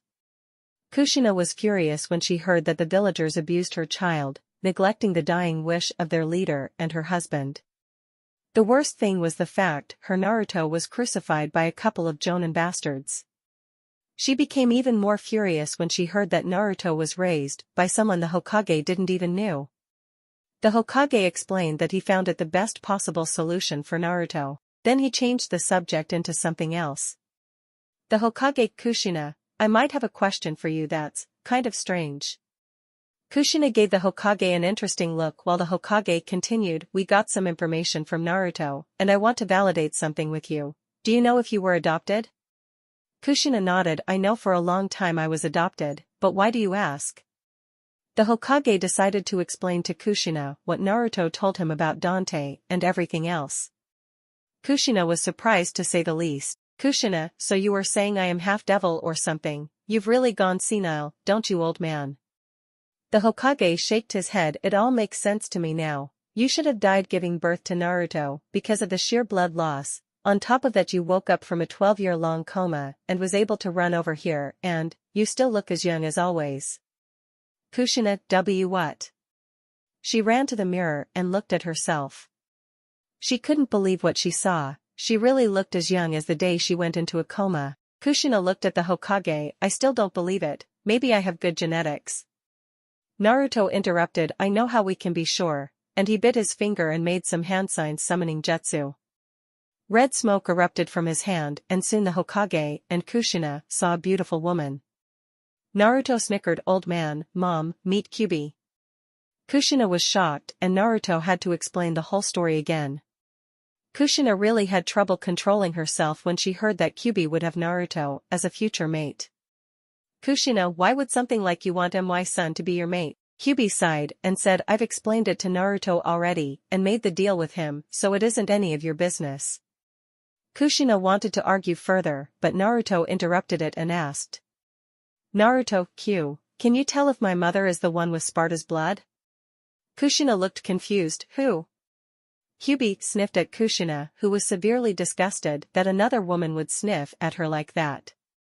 Then Kyubi said, there is no doubt about it, she's the one. Kushina was shocked about the fact that her biological father was a devil, although it started to make sense to her. She always healed quickly and was able to display amazing strength when the situation called for it. Naruto started to speak. Shall we discuss this in the Namake's compound, so that you can dress properly, mom? Kushina looked at her clothes and blushed when she saw she was only wearing hospital pajamas. The Kyubi cried, let me come with you, I really want to stretch my legs a bit. Naruto looked at her. Then you should change your outfit. Kyubi looked down. She had tight spandex pants that showed all curves and a tight spandex GI blouse with a good view of her cleavage. Kyubi, what's wrong with it? Naruto pointed his thumb to a point and Kyubi looked. The Hokage was KO by his own pervert thoughts while he had a nosebleed. Kyubi shrugged and red smoke appeared around her body, and now she wore a red kimono. She asked, is this better? Naruto nodded and the three left the office. Outside they bumped into a man. It was none other than Kakashi Hatake. Kakashi apologized, but his visible eye bulged out when he recognized the red head. Kakashi, Kushina? I thought you were dead? Kushina hugged Kakashi. Everyone seems to think that, but I was in a 12-year coma. Kushina explained why the Hokage kept it a secret to Naruto. Kakashi could understand his point of view, but he was not happy to say the least that he wasn't informed. With a dangerous glare he said, I think I need to have a little chat with the Hokage. Naruto smirked. Good luck with that, he is knocked out at the moment. Kakashi, what? Did you hit him, Kushina? Kushina shook her head. No. Let's just say he saw two headlights and was hit by the train that was on its way to pervert land. Kakashi didn't know what to think about that remark and chose to ignore it. Where are you three headed? And who is this lovely young lady? When he turned his gaze to Kyubi.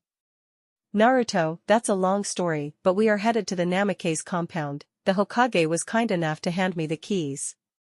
Kakashi nodded and they parted ways. Naruto, Kushina, and Kyubi walked through Konoha. Kushina couldn't believe that this place didn't change at all. Of course there were some other shops then in her day, but it still remained the same. Finally, they arrived at the Namake's compound. Naruto bit himself and smirked some blood on the gate. It suddenly opened and they walked to the property. They came into a beautiful garden. In the middle, there was a great fountain and statues were at the side of the walkway.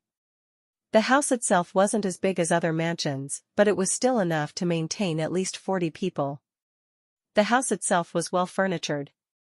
It had a spacious living room, a big kitchen, and even a big dojo. Kushina pushed Naruto to the basement. All doors looked the same, but there was one door that looked different. It had a board on it, which was holding colors. Naruto, ah yes, the letter said I had to check out this room, there was a hint in it, 2 colors. Kushina nodded indeed. Naruto looked at the colors. There were pretty much. It read, yellow, red, blue, purple, pink, ebony, beige, orange, gray, and ivory. Naruto smirked and first touched ebony and then ivory. The door unlocked itself. Kushina, very good Naruto, how did you know? Naruto smiled, it was a hunch, Dante has 2 weapons, and he called them ebony and ivory. Kushina was shocked, she never suspected that someone else would use a combination like hers. Kushina, Naruto, that Dante person, what is he like? I just found out that he is my half-brother and I want to know more about him. Naruto, Dante is what you can call free-spirited. It seems he doesn't take things seriously. He is a bit sarcastic at times. But he is a good guy when you get to know him and I learned a lot from him. He is also extremely strong and agile and he's always serious when there is a job to be done. Kushina, you really seem to admire him. Naruto nodded, I do, he is there to make the difference between good and evil and help the people who can't protect themselves. It's something admirable and although he can be harsh sometimes, he has his heart on the right place. They both walked into the room and Naruto saw a lot of books. He asked Kushina what they were. Kushina explained that those were information books. They held information about every clan, family tree and abilities ever known to her. Naruto thought it was quite handy, if someone attacks him he would know what attacks he could expect. Naruto knew that he would get a lot of work done in this house. It was big enough to do some training and enough reading material to develop counterattacks against certain techniques. And as a bonus his mother returned to him. It was very clear for him he would have a blast here. The day after. Naruto returned to the Namake's compound after a day of boring D-ranked missions. He was really bored and after having lunch together with his mother, he said he wanted to get some training done. Kushina stood up as well. Naruto, Mom, what are you going to do? Kushina smiled, I was pretty good with swords back in the day, so I decided to help you with training. Naruto, I'm normally used to train by myself, but hey, you can't hear me complaining. They both stood in the dojo. Kushina had her normal sword with her, while Naruto had repent in his hand. Kushina smiled, isn't that sword a bit too big for you, Naruto? Naruto shrugged, nah. I can take it. Kushina rushed at Naruto and made a fierce strike at Naruto. Naruto dodged and was swinging his sword at Kushina. She blocked it barely and she was losing ground when they were struggling for domination. Kushina jumped backwards and made a series of strange movements with her sword. It looked like there were 6 swords now and she rushed to Naruto. Naruto didn't know the technique and jumped backwards. He was swinging the sword at his side and used drive to send a shockwave at Kushina. She was caught off guard and fell down. Naruto jumped with his sword raised and Kushina barely dodged it as the sword went deep into the ground. She made a hand sign and yelled fire style, great fireball jutsu, and a huge ball of fire appeared. Naruto stood ready to hit the ball away with his sword and he did. Kushina was surprised at this since she thought he would dodge. She barely got out of the way and she was stopped by something hard. It was Naruto. He raised his sword and it was hanging in front of her neck. Naruto, game over, Mom. Kushina laughed, well done son, I never suspected you would win, I may have better luck next time. Naruto laughed as well as he removed the blade, maybe, but who knows for sure, right? Oh, by the way, Kakashi sends his regards. Kushina chuckled. Kakashi did you walked into him again? Naruto shrugged, you can say that, he is one of my senseis. Kushina looked surprised, he's your sensei, what a coincidence. Naruto, what do you mean? Kushina, he didn't tell you? Naruto shakes his head. Kushina, before you were gone your father and I decided he would be your god brother. Naruto looked surprised, I see, so that's why he always kept an eye out for me when he wasn't busy for ANBU. God, I never would have guessed that my perverted sensei would be my god brother. Kushina raised an eyebrow, perverted? Naruto nodded, yep, he reads his little erotic novel all the time and he doesn't care if he's alone or with other people. Even Itachi-sensei says it's embarrassing. Kushina chuckled, I gotta talk to him about that, exposing those kind of books in front of children. Who could have thought it, he was so serious when he was a child. Naruto looked surprised, really? Kushina nodded, yes. At first, he only thought about the rules. The death of his father made him that way. His father neglected the rules to save his comrades, but in return, they turned on him along with the rest of the village. Kakashi's father committed suicide because he couldn't handle it anymore, and after that Kakashi became obsessed by rules. His friend Obito Uchiha changed that after their teammate Rin got kidnapped, and shortly after that Obito and Kakashi saved Rin, but Kakashi lost his left eye. Obito died in that fight and left Kakashi his Sharingan to replace his lost left eye. Naruto, that explains his Sharingan in his left eye. Kushina, indeed. After that he loosened up a bit but was still serious. I would never think he would change into a pervert though. Naruto shrugged, everyone has something in this line of work. I've seen screwed up people. I met Itachi that looks distant from people and his younger brother. Well, let's just say he thinks of himself like the ruler of the world and could destroy people by just pointing at them. Kushina laughed, some Uchihas thought like that. They were strong but not the strongest. The best fighters of the Uchiha clan, however, didn't thought like that. They knew that there were always stronger people and did everything to become stronger. Naruto nodded, if you think your Kekkei Genkai is everything you will neglect the most basic rule, become stronger by training and think about the strength of others and your own weaknesses. And then Naruto showed his foxy grin, take old man Hokage, for example. Kushina glared at Naruto, don't tell me you were trying to fool him? Naruto, of course not, just a small prank. Although Naruto said that Kushina still wasn't assured, there was something in Naruto's attitude that made her fear for the worst. In the Hokage Tower. The Hokage woke up after his trip to Lollapurvi Dreamland. He saw Naruto, Kushina, and the beautiful young woman that appeared. He shaked his head and asked, how long was I out? Naruto, just for a few minutes, we were just about to leave. The Hokage looked at them. He felt something was off, but he couldn't quite put his finger on it. He chose to ignore it. He said his goodbyes to the group and they opened the door to leave but were thrown back into the room because they were buried by an avalanche of paper. The Hokage's eyes widened and screamed, what's going on here? The secretary was struggling to get inside and she said, this is today's paperwork. I know it's a little bit more than usual, but it was necessary. Something in the Hokage's brain started to short-circuit and he started to scream of agony. Suddenly a smirk appeared on Naruto's face and said, haha, got ya. And Naruto, Kushina, Kyuubi, the secretary and the buttload of paperwork disappeared in a puff of smoke. It took a while before the Hokage realized what happened. He was the victim of a prank. In a justified rage, he yelled, damn you Naruto. Naruto just came out of the shower. When he was dressed, he walked to the room next to his to find Kyuubi on the bed. When he entered, she opened her eyes, yawned and stretched. Lazily, she said, I was just having a nice nap, what do you want?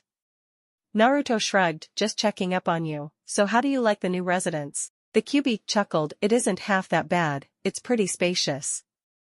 Naruto, yes it is, almost too big for just 3 people, but hey, you won't hear me complaining.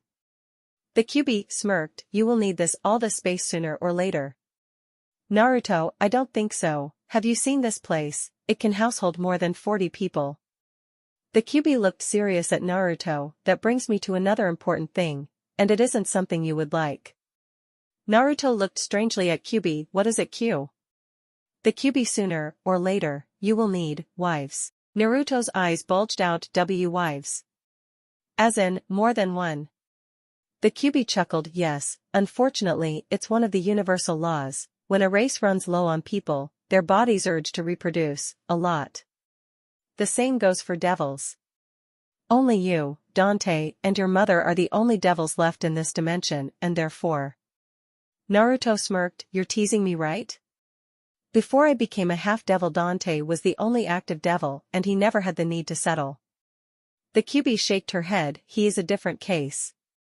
He is much older than he let you know. He knows every aspect of his body and controls the urges of his body, unlike you. Naruto sweat dropped, that means, but hey, what about my mother? The Kyuubi, well, although she is half-devil, she never awakened her true devil blood by the devil trigger, so that means her body still acts like a normal human, unlike you. Naruto started to get annoyed, no. I refuse. I can't have multiple wives, I won't do it. The Kyuubi got a serious look on her face, trust me, if I say it's for the best. Having multiple wives isn't a shame and it's better than, the alternative. Naruto, what alternative? The Kyuubi sighed, demons and devils attract mates through pheromones. If the potential mate sniffs up the pheromones, he or she would come running. If you chose to ignore this universal law of reproduction, your pheromones will go out of control. Since you're half devil, half human, this will cause that every female human and demon in a 3-mile radius will come running to you in a sexual frenzy, and they will simply take what they desire. I saw it happen once to a male devil, and he ignored it, the poor thing couldn't walk for a damn month. Naruto sweat dropped and then grunted, but what will happen if I can't get more than one wife? Not everyone would be so understanding about this whole, multiple wife stuff. The Kyuubi teasingly smiled, don't worry about that, if you get attracted to a potential wife, your body will do the rest, she wouldn't be even able to resist you.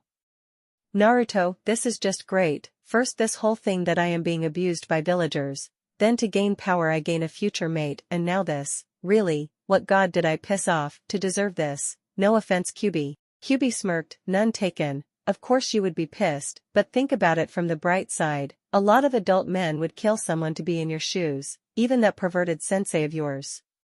Naruto just shrugged it off, oh well, guess I can't do anything about it. Then he asked, how long will I have before those pheromone things start? The Kyuubi was thinking, well, hard to tell. It differs with every devil, the average is between 14 to 16 years old, so you have some time left for that to happen. The only thing you don't have time for is for talking, don't you agree Naruto? Naruto looked confused, but then he looked at the clock on the wall, oh shit, I'm gonna be late, see you later Q, gotta meet up with my team. Kyuubi just snorted and went back to sleep. Naruto quickly strapped his sword on his back and left the compound. 30 minutes later. Naruto was in time for the meeting, but as usual Kakashi wasn't. Everyone was just sitting while they were getting annoyed by Kakashi's sense of punctuality. Even Itachi placed a comment one time, but it didn't seem to bother Kakashi since he always seemed to be lost on the path of life. Finally, he showed up and explained the mission that consisted that they had to capture a cat called Tora, again. Naruto whined, no, not that stupid cat again. This is the 4th time this month. Can't that stupid lady put a leash on that thing? Itachi muttered, I hope so. If I have to do it more than 6 times this month I will bring it back to her, piece by piece. Kakashi, now guys and girls, please don't hurt the objective or else we won't get paid and the village will lose an frequent client. Naruto sighed, this shit is really getting on my nerves, but oh well, let's just catch that stupid cat again so that we can return home so I can continue my training. Kakashi, I smiled, now that's the spirit Naruto. 1 hour later. Squad 7 captured the cat, again. Because they did this mission a few times, they knew how to capture the runaway beast quickly. Naruto handed over the cat to its respective owner. "Here is your cat, miss," again. The woman petted the cat. That was even worse than something Naruto could came up with when he was in a sadistic mood. Iruka was sitting in front of Squad 7 and said, "Good job. Now for the next mission. We have painting fences, walking dogs, babysitting." He was interrupted when Naruto started to scream, "Please no more. Please send us on a real mission. I have enough trouble staying awake as it is." Itachi sighed. "The kid has spunk, I like it. The only thing I won't like is that I have the Hokage breathing down my neck when this is over." Tenten decided to support Naruto with a loud "yeah." "Kakashi, he really has the attitude of his mother sometimes. This is gonna spell trouble for me and Itachi." While the Hokage chuckled, Iruka started to get annoyed and said, "Who do you think you are? You're just a mere genin, which means you can only participate in D-ranked missions. Or must I explain the whole mission ranking system again?" "Naruto, spare that crap for people willing to listen." "Iruka, what did you say? How dare you, you inso, huh?" When he looked at Naruto, he saw he was in a lotus position, snoring. While the Hokage, Kakashi, and even Itachi started to chuckle, Iruka's face went red with justified anger and started to scream at Naruto. After 10 minutes, Iruka stopped screaming because he discovered it wasn't any use at all. The Hokage smiled. "Kakashi, would you like to wake Naruto up, please? I have something to tell you." Kakashi pushed Naruto a little, but it didn't work. Then Kakashi got a cruel idea. He made a few hand signs, and some water appeared and splat Naruto, who woke up pretty quick after the cold bath. Naruto grunted, "You bastard, I'll make you pay for that." Kakashi, I smiled. "Any day, Naruto, any day." Kakashi and Naruto became pretty close after Naruto confronted him about the tight connection between Kakashi and Naruto's parents.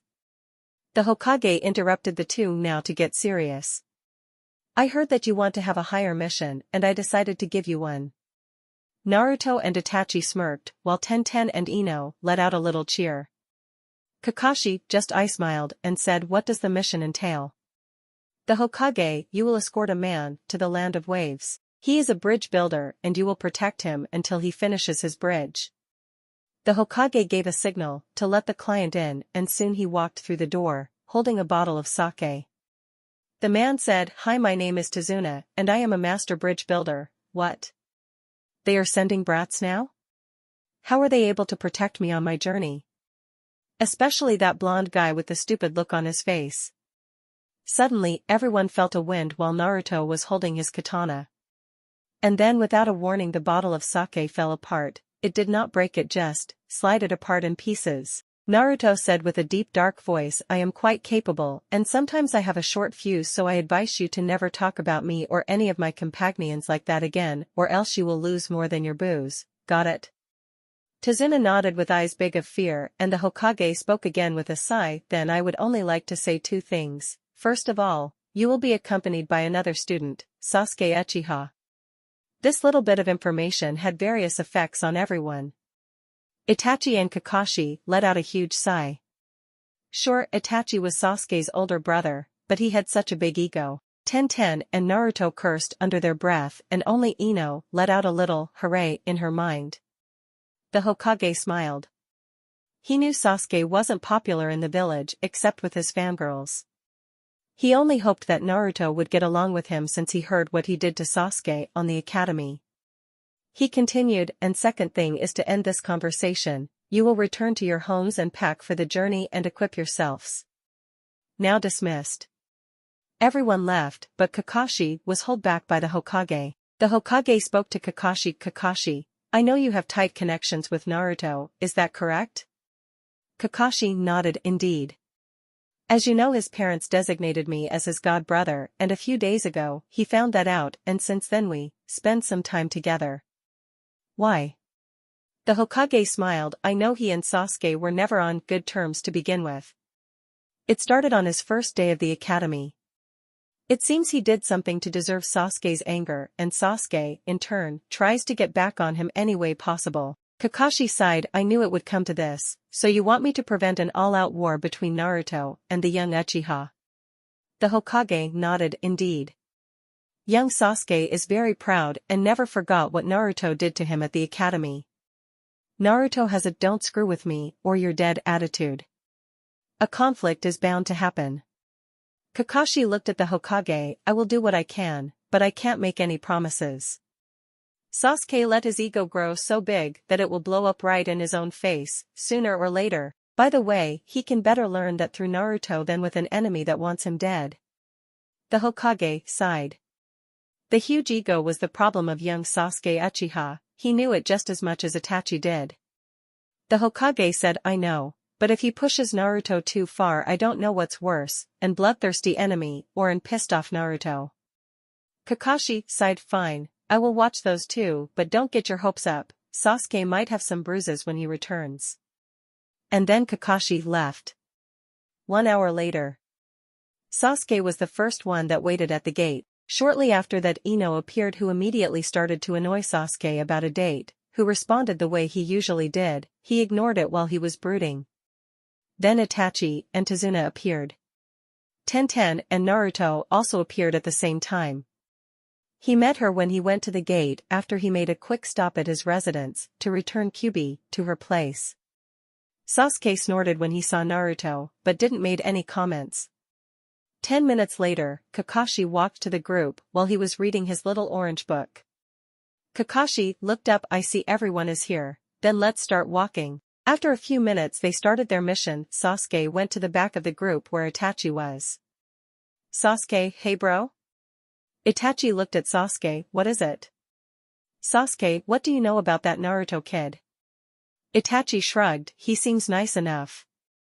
He has a clear head and seems strong, although he has a short fuse sometimes. He sure likes to train a lot. Sasuke nodded. Of course, but he would still have no chance in front of the Sharingan, right? Itachi stopped and looked at his younger brother and calmly said, Sasuke, the Sharingan is as strong as its wielder. It can be a strong weapon, but it doesn't mean it makes the bearer invincible. There are powers in the world far stronger than the Sharingan. Just think about the Rinnegan, the so-called founders of ninjutsu. Sasuke sighed. His older brother always liked to remember Sasuke that the Sharingan isn't an almighty weapon. But because of the Sharingan, the Uchiha clan got its mighty name and has played a big part in the history of Konoha and all shinobi nations. Sasuke wanted to know more about Naruto. There was something strange about him, and not just because he kicked his ass back at the academy. Yes, it was true, his ass was kicked. He asked through about him. Isn't there really anything you can't tell about him? Itachi shook his head. No, I only heard his hobbies and his dreams for the future, but for the rest he is pretty isolated. It seems he likes to spend his time with his teammate Tenten, but normally she is doing the talking. He doesn't like to talk about himself in any way, and even for Kakashi, who spends a lot of time with him, his personal feelings towards everything and anyone is still a mystery yet to be solved. Sasuke decided to drop the matter since his brother didn't seem to know more, or doesn't want to let out more. Eventually, the group walked and saw a puddle of water. Naruto water? But it hasn't rained for days. This is really pathetic, even for Chunin. He watched over the group. Tazuna, Tenten, Ino, and Sasuke doesn't seem to notice, but Kakashi and Itachi seem to know about it.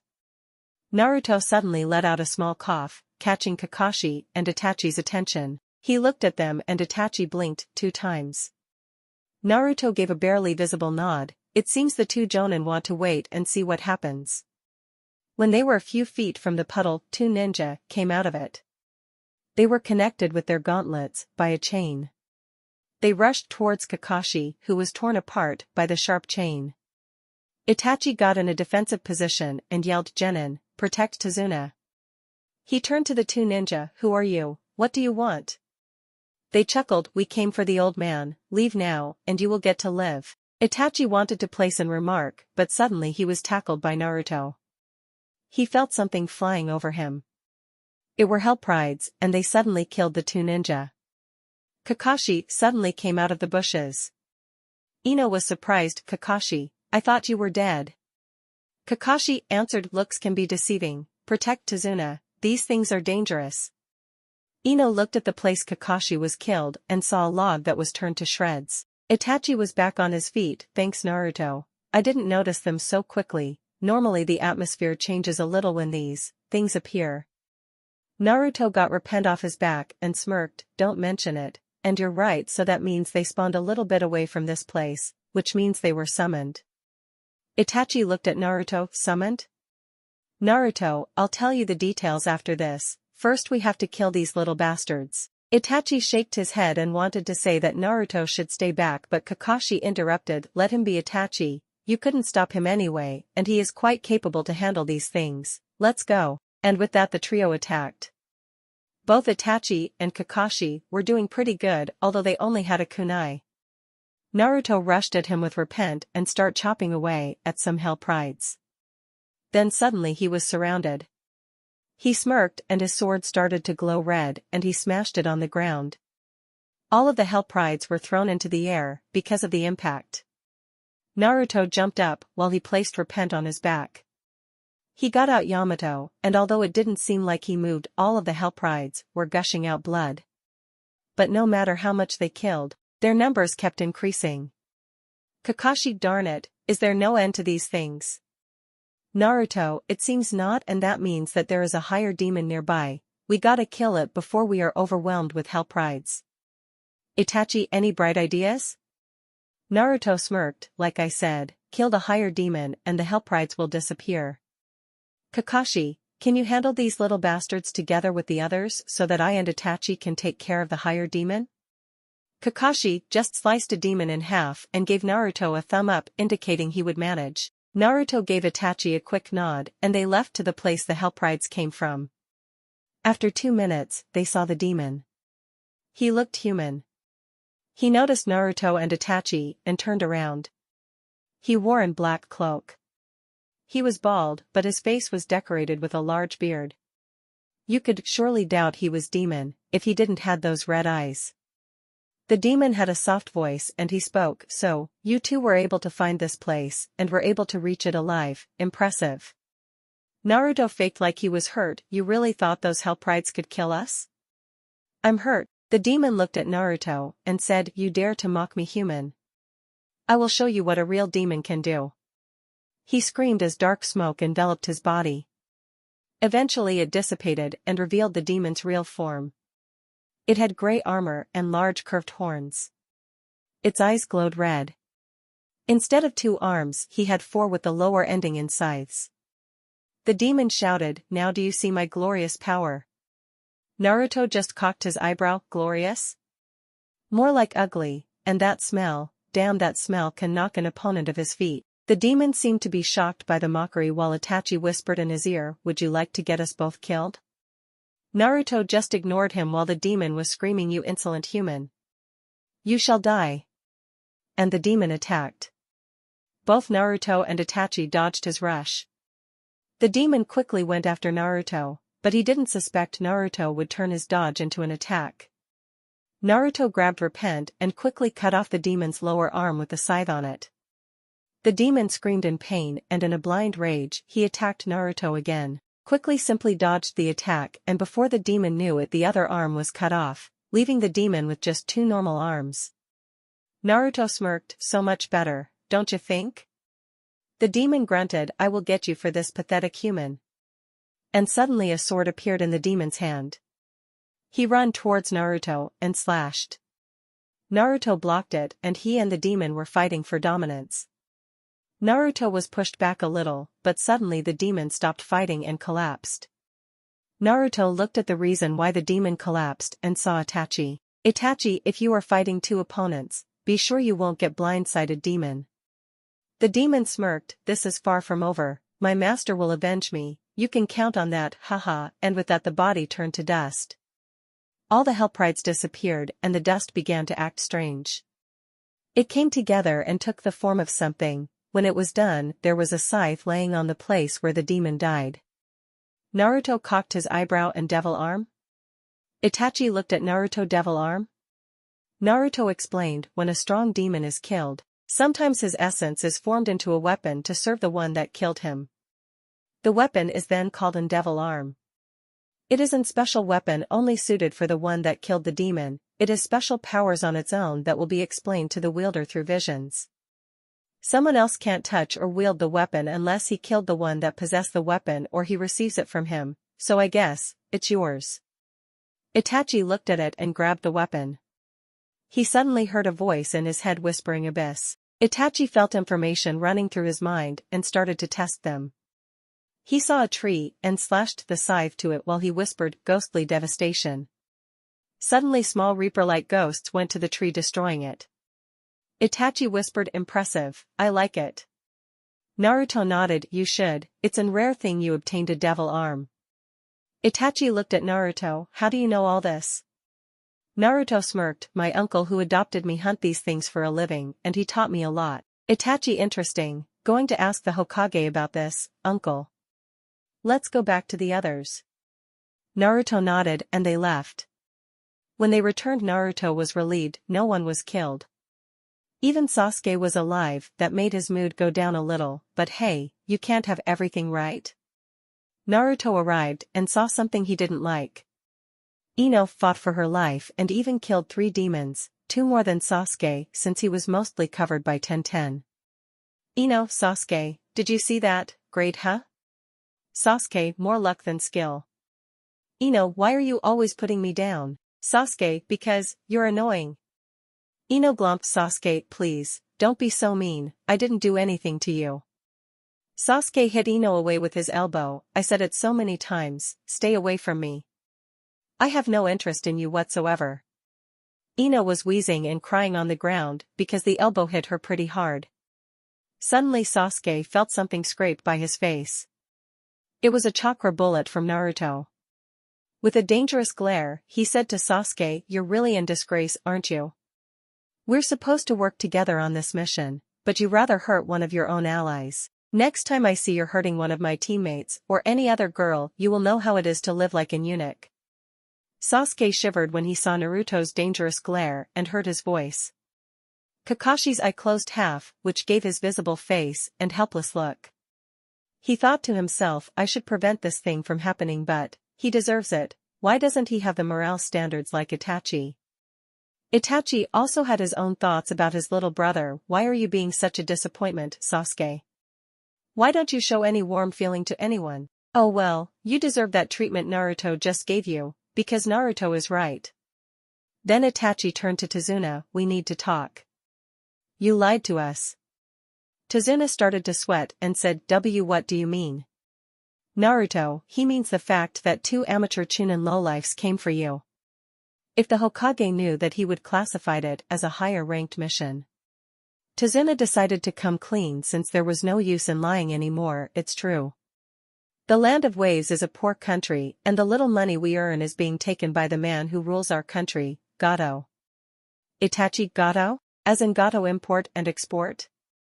Tazuna nodded, yes, the same one. We decided to bring enough money together to build a bridge that connected us to the mainland. Gato don't like that idea since he would lose a lot of power because then we could transport our good ourselves to the mainland and his export business would be useless. I am the bridge builder, which means, if I am dead there will be no bridge. Gato is a ruthless bastard who would even sell his soul for power. Naruto looked up and Itachi said, we should abandon you. Tazuna, I understand. If I need to, I will go back alone. Of course I will be killed by Gato's goons, and my family will cry every day wondering why I had to die. My grandson would of course curse Konoha to the deepest pits of hell, because they had the power to protect me. But, oh well, orders are orders, right? Most people got a guilty look on their face. Naruto thought, nice one, old man, playing the guilt card like that. You're really a good card player. Let's see how Kakashi and Itachi will react to your bluff. Kakashi said, well, squad, what about it? Shall we continue or turn back? Naruto, of course we will go on. I've waited so long for a real mission and I am not going to back down now. Tenten, I agree with Naru, too. I agree we go on as well. Ino, I don't know you guys, this isn't something we signed up for. Sasuke, HN. Let's keep moving.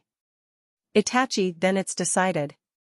This mission is off the scope, which means if either me or Kakashi decide the mission has become too dangerous, we will abort it immediately, understand? That night, the group set up camp and Naruto said he would gather some firewood. He walked into the forest and searched for some good pieces. He got some and wanted to return, but was stopped by Itachi. Itachi looked at him and said, "I think you have some explaining to do." Kakashi, who was standing nearby, also said, "Yes indeed." Naruto sighed.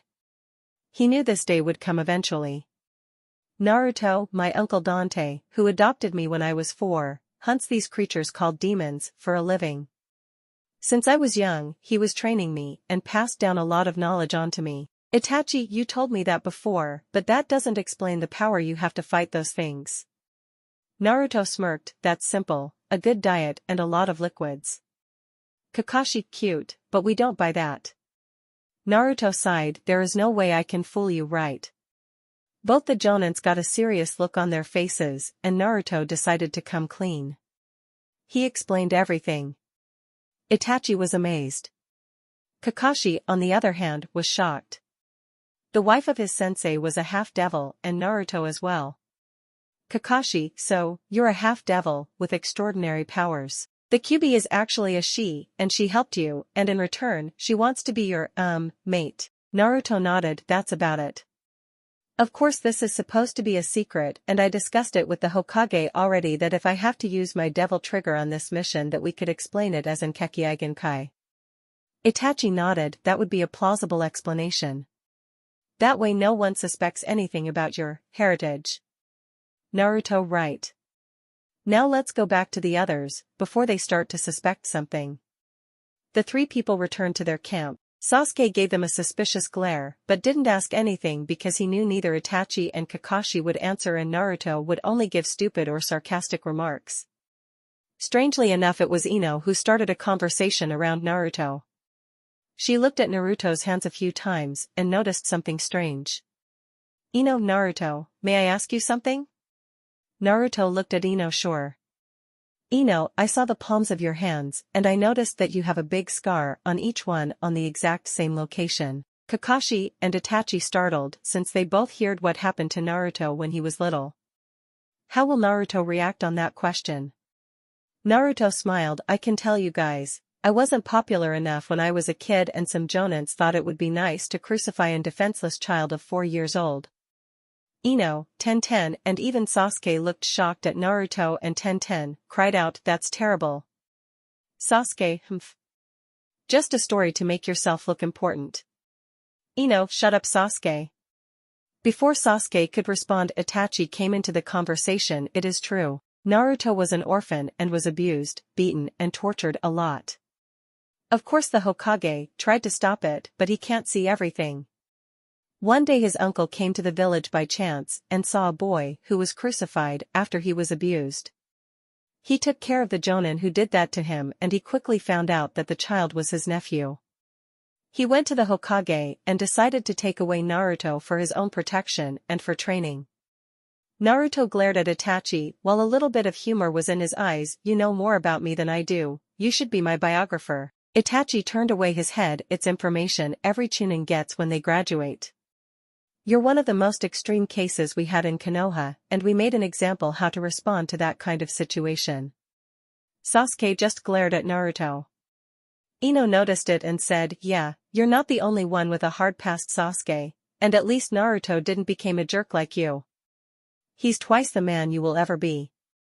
Ino immediately made a statement that she isn't his fangirl anymore, not after what he did to her.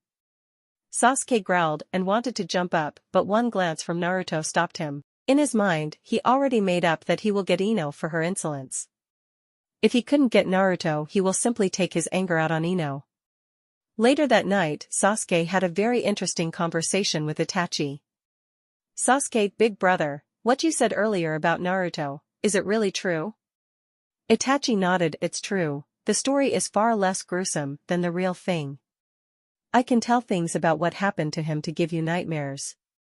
The people who had sympathy for Naruto when he was young still have them. When we return at Konoha, you should ask about his youth to Kurina Yuhi, she can tell you enough horror stories about Naruto's youth to last a lifetime. Compared to him, our suffering about losing our family and friends is nothing.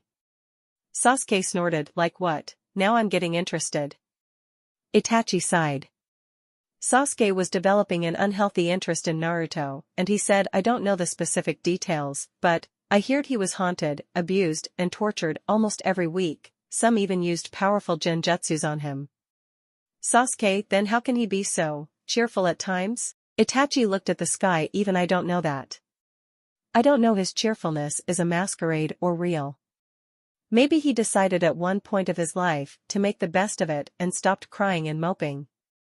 Maybe he didn't care about what happened to him anymore, and why. I guess that will be a mystery that we might never find out.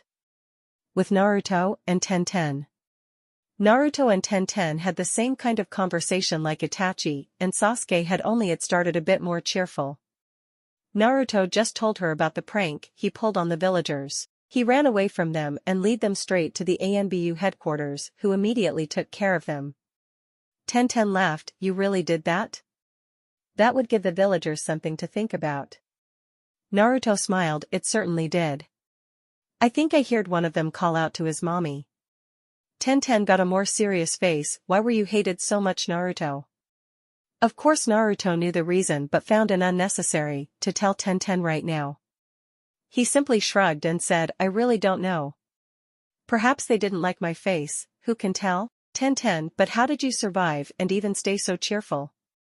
Naruto acted serious for the first time. Sometimes you gotta quit crying and complaining about things you can't change at the time.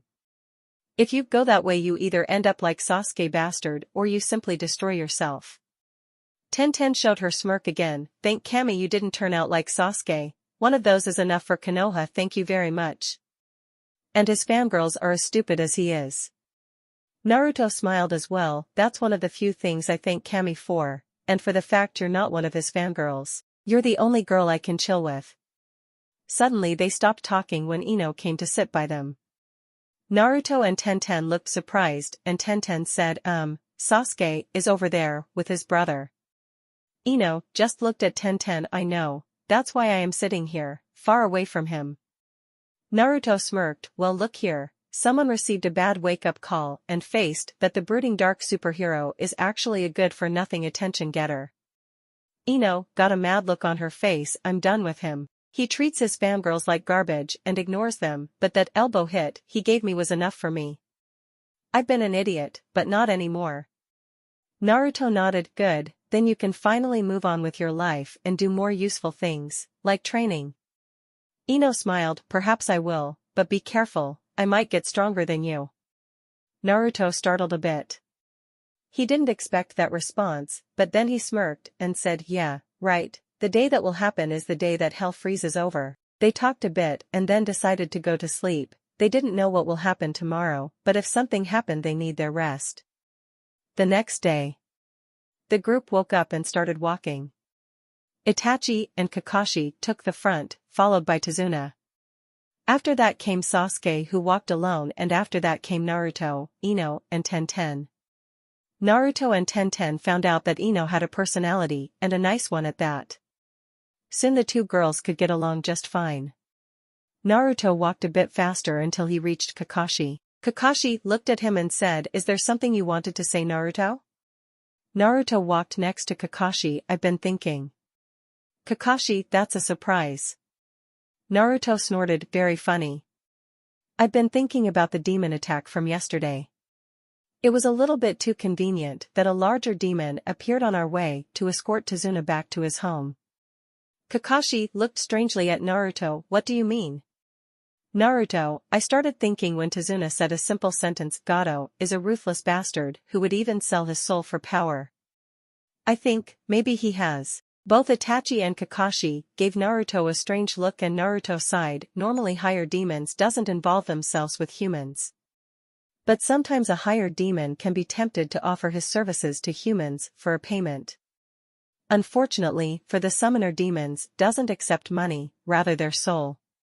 Itachi, it could be a possibility. It is strange that stronger demon appeared at that location. So it's also possible that we meet more demons along the way. Naruto nodded, indeed, I just want to find out how strong that demon is. If the demon we killed was his strongest servant, it could be a possibility that the higher demon would show himself if he thinks Gado's soul is worth it. Kakashi looks disturbed at Naruto. You really get a kick out of fighting those demons, don't you, Naruto? Naruto shrugs and smiles. They only live to torment humans, so someone has to deal with them, and those fights are more interesting than with other ninja. What can I say? I like a challenge. Dante said it's in my blood. Itachi looks at Naruto. For your sake, I hope that urge won't be the end of you someday, Naruto. The group didn't notice they were followed by two creatures. They looked more like shadows because they were concealing themselves. The first one said, "It looks like that idiot got himself killed by mere humans, what a disgrace." The second one nodded, "You're right, brother. He always had a big mouth about his abilities.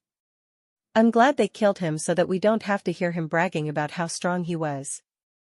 The first one said, "They all look pretty pathetic except that blonde one. I don't know, but there is something different about him." The second one said, "You're right, he looks the most capable of them.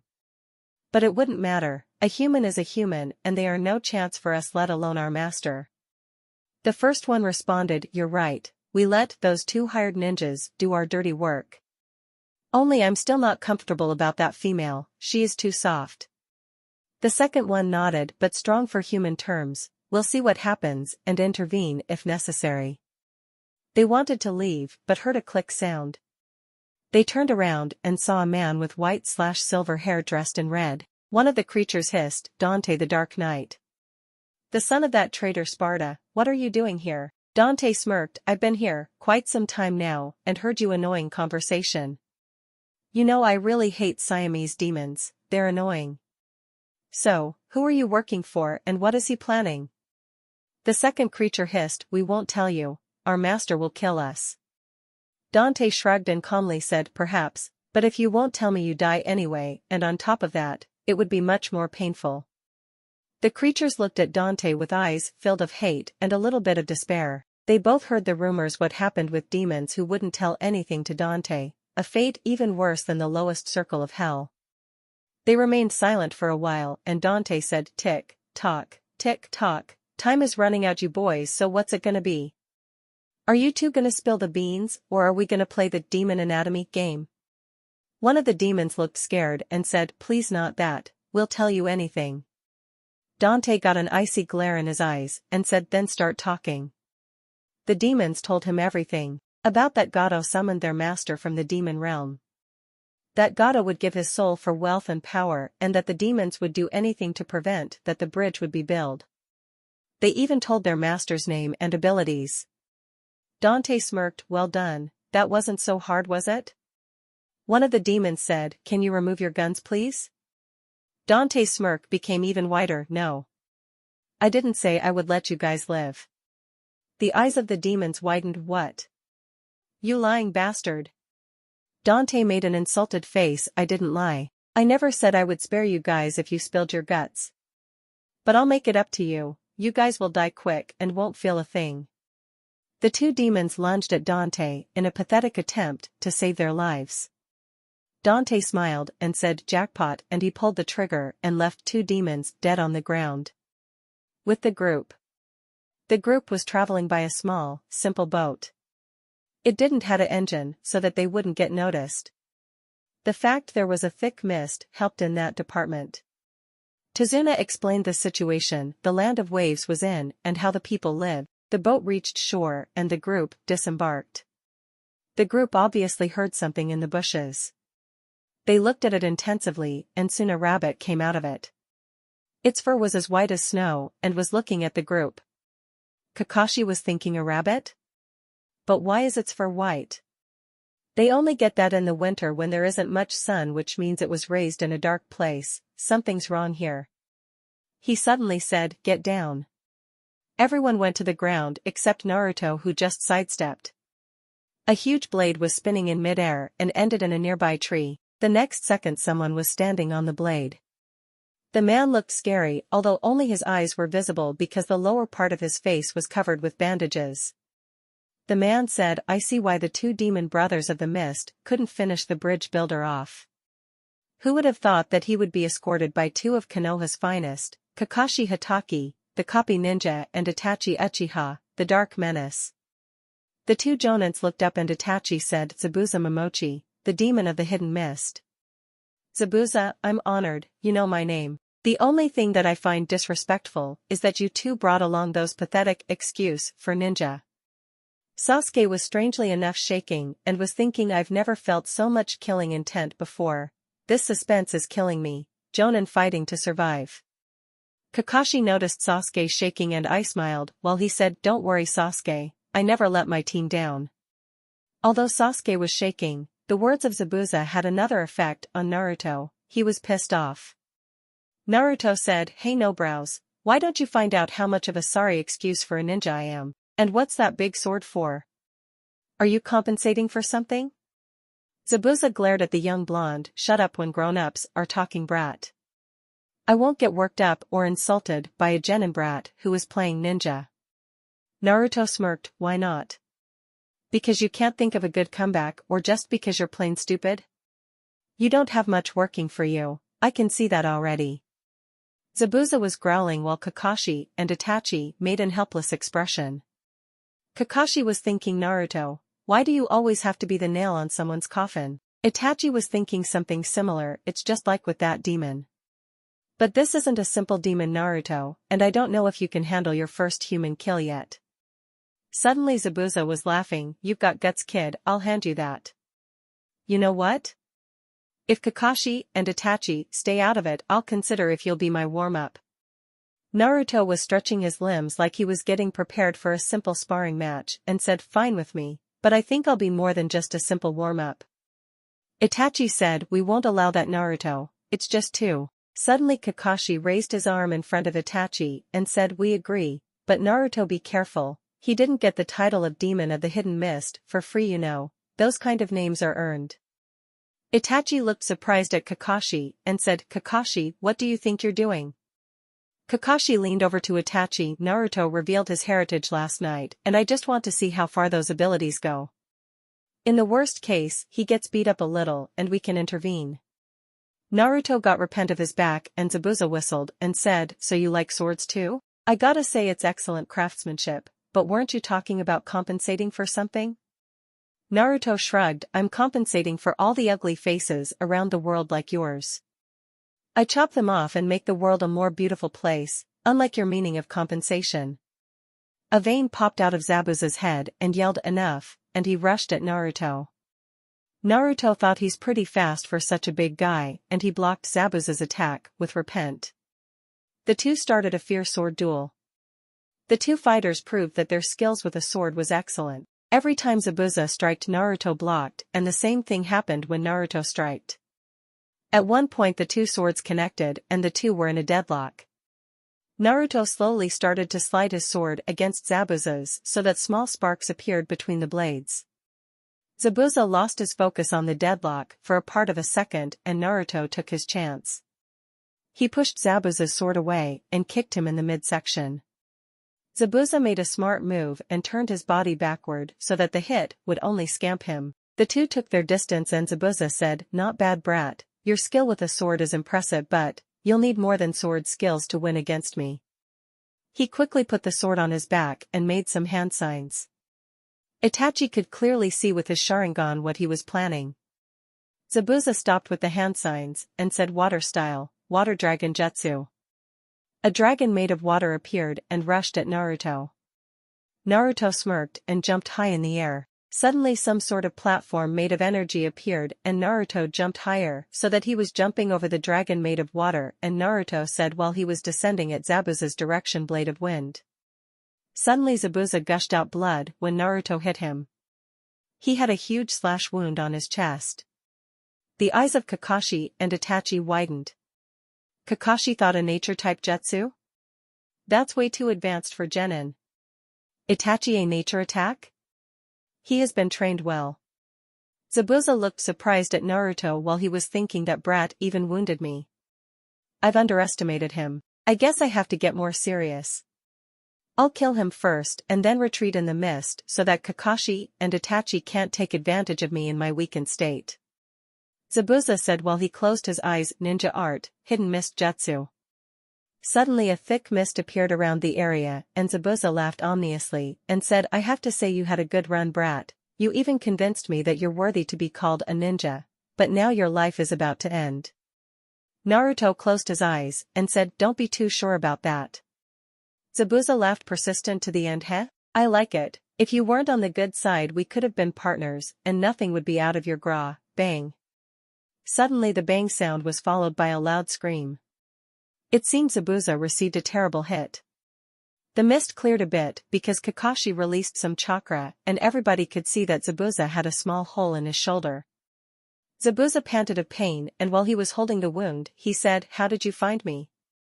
Naruto, although you like to use water techniques, you should really consider to take a bath. Oh, and your big mouth also gave you away. Suddenly, the atmosphere seemed to change a bit and Zabuza was looking around and said, what are they doing here now? Suddenly a swarm of Hellprides appeared and attacked Naruto and the others. The strange thing was that none of them attacked Zabuza while he was so much closer. In the chaos of the fight someone else appeared. It looked like a hunter ninja, but instead of killing Zabuza, the hunter ninja helped him up and bunshined away with him. Naruto yelled while he was slashing Hellprides, damn it. You good-for-nothing coward. Kakashi shouted at Naruto, leave it be Naruto. Protect Tazuna. Suddenly Kakashi saw something strange. Out of nowhere a scythe appeared and Itachi was slashing away at the demons. A few of them formed a group and rushed at Tazuna. Itachi whispered ghostly devastation and ghost-shaped, like reapers, totally destroyed the small group of demons. The battle was short but fierce and soon all the demons were dead. Naruto was swearing about the fact Zabuza escaped. Itachi said, we can't do anything about the fact Zabuza escaped Naruto, so just drop it. At least he failed at killing Tazuna. Kakashi turned to the group and said, oh well, let's just go to Tazuna's house so that we can rest. The group started to walk and Kakashi walked with Itachi and said, that's an interesting weapon you used, Itachi. I've never seen you use it before and I couldn't see where you pulled it out from. Itachi, I've just got it recently, when I defeated that demon. Naruto called it an devil's arm. Basically, it's the essence of the demon forged into a weapon with special powers that only grant its services to the one that owns it. Kakashi, I see, but it still doesn't explain where you store that weapon. Itachi smiled, it's hard to explain.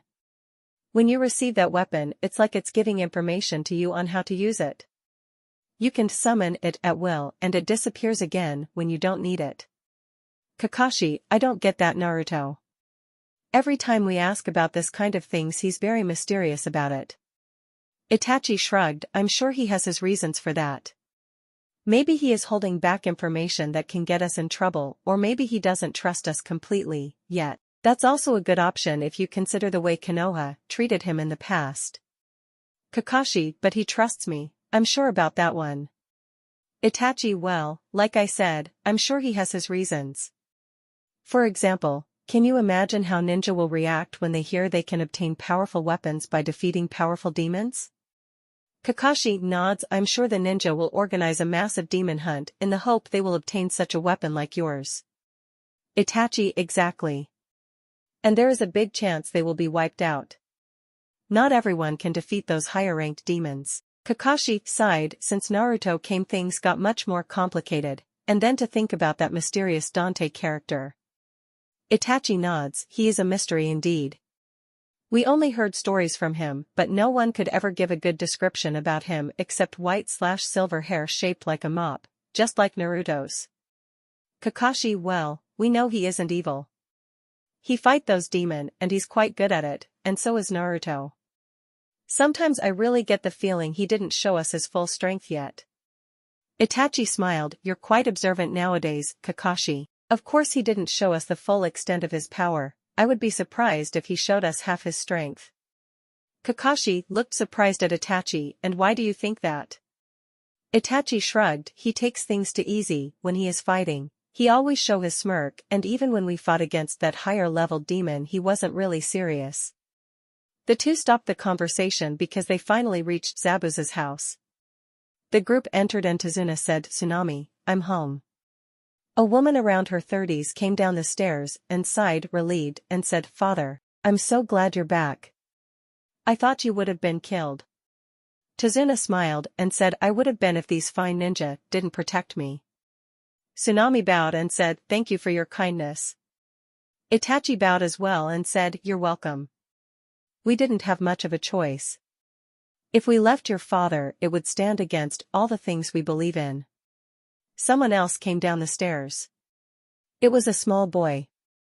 He had a sad look in his eye, but when he saw the ninja, he looked annoyed and went back upstairs. Tsunami smiled, that was my son Inari. He's a bit quiet since his father and later his friend were killed. But he will loosen up later. Later that evening during dinner, the group of Konoha, Tazuna, Tsunami, and Inari were having dinner. Tazuna and Tsunami explained everything that happened in the Land of Waves, about how Gato treated the people of this land and when a hero stood up against him but was murdered in the process, breaking the spirits of almost all inhabitants. Only when they decided to build a bridge hope started to rise again. Kakashi, so Gato will use all his power to prevent that the bridge is being built? Tazuna nodded, indeed. And he has a lot of power. Power in the terms of hired bandits and assassins. Some people also say he is a practitioner of the dark arts. Kakashi, dark arts? Tazuna, yeah, the usual stuff. Slaying goats, holy sacrifices, chants, and all those kinds of mumbo-jumbo. But that's just crazy talk. Naruto smiled, bandit lord or voodoo master, I don't give a damn. We will just face him, and when he is dead, or if the bridge is being completed, this land will finally know peace and prosper.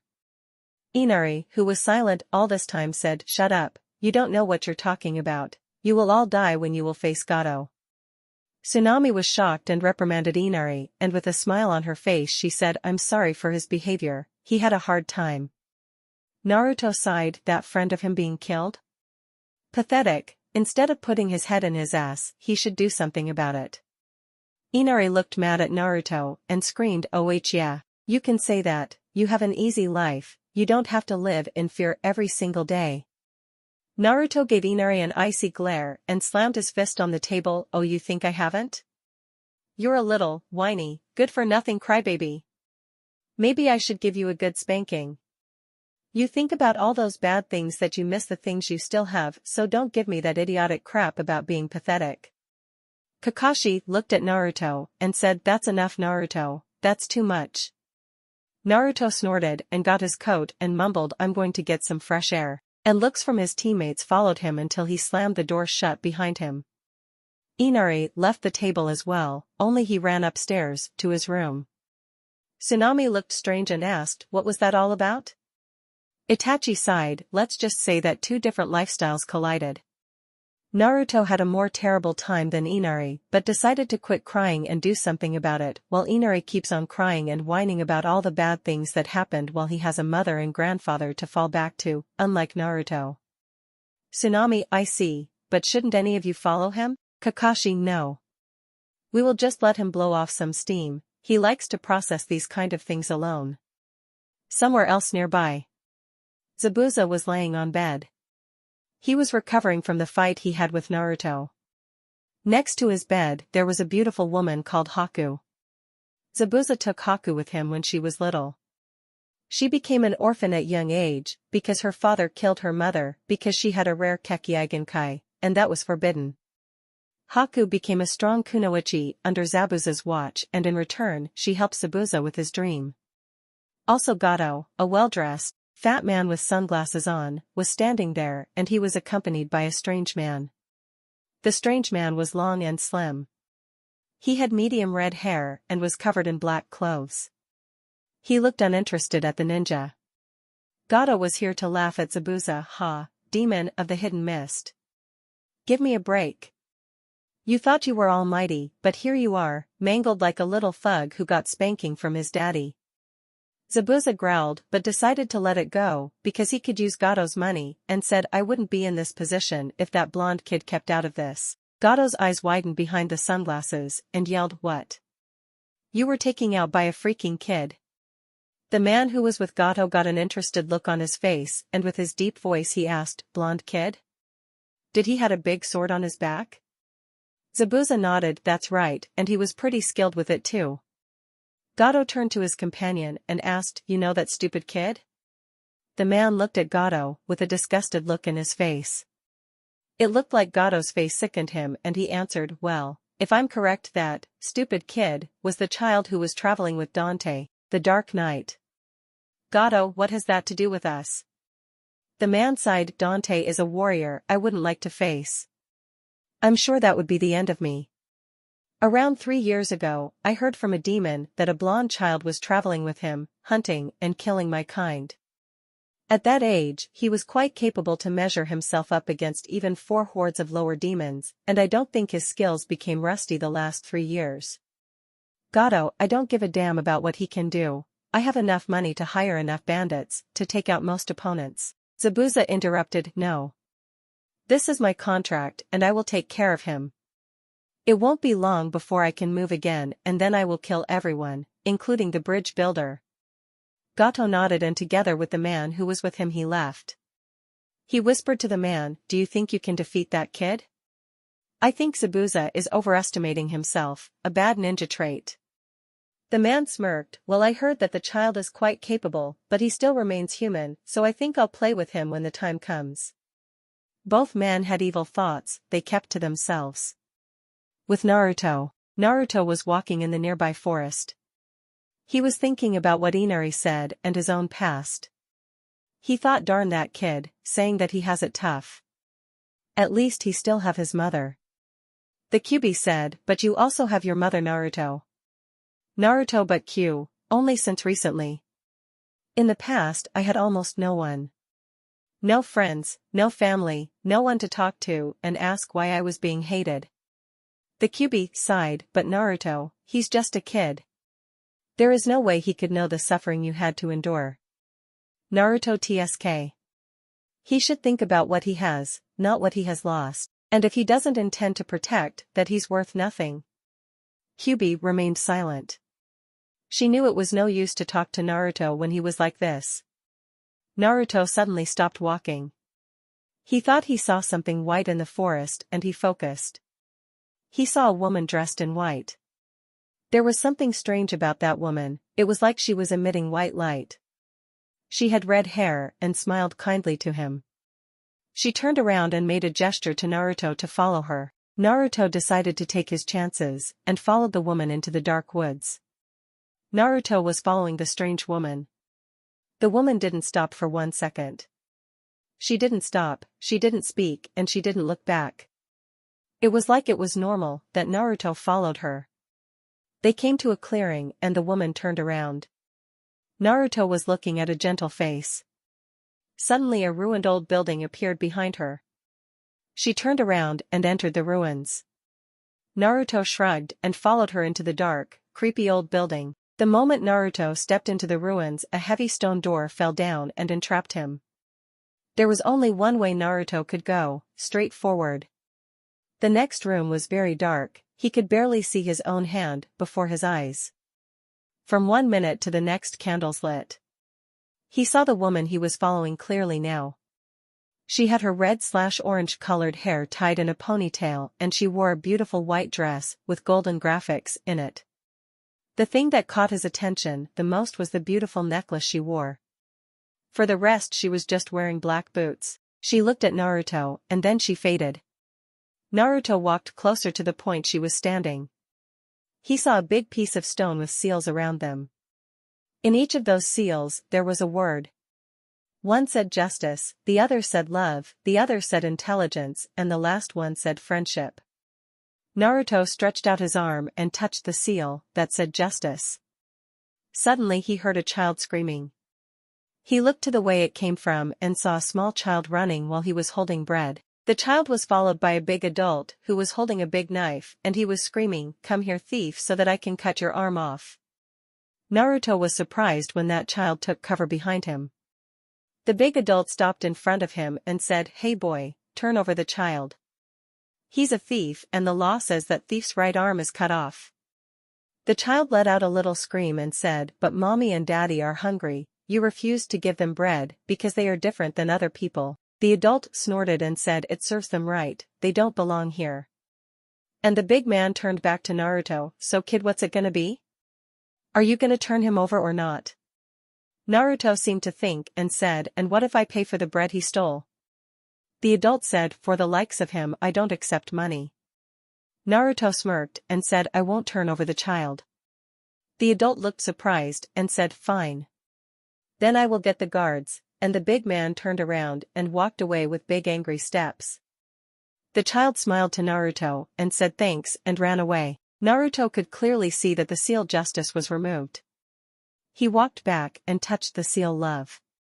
Naruto saw flames erupting from the walls and slowly but surely a sentence formed and Naruto read it out loud. Love makes people fly without wings and make the impossible possible, but love is not without risk. What is the price you must pay if love goes the wrong way? And 3 pedestals with words on it appeared. The first pedestal said pain and suffering, the second said hatred and humanity, and the third said sacrifice and sorrow. Naruto looked at the 3 pedestals for a long time. In his view, either one could be the correct one, but also the wrong one. He decided to take a chance by his reasoning. If love goes the wrong way and the opposite of love was hate. He chose the option hatred and humanity. The sentence changed, with love you risk the chance of hatred and hatred eats away one's humanity, proceed. Naruto turned around and saw that the seal of love was gone. He noticed that the word disappeared and only one letter remained. With love only the O remained and with justice only the E remained. Naruto shrugged and chose the next one that was intelligence. The flames appeared again and soon another sentence was on the wall. Naruto read this one out loud as well. Many empires were built with my help. I can be used for war and peace at the same time. I can be cheap and expensive. With my help you can protect the ones you hold dear. What am I? And yet the 3 pedestals appeared.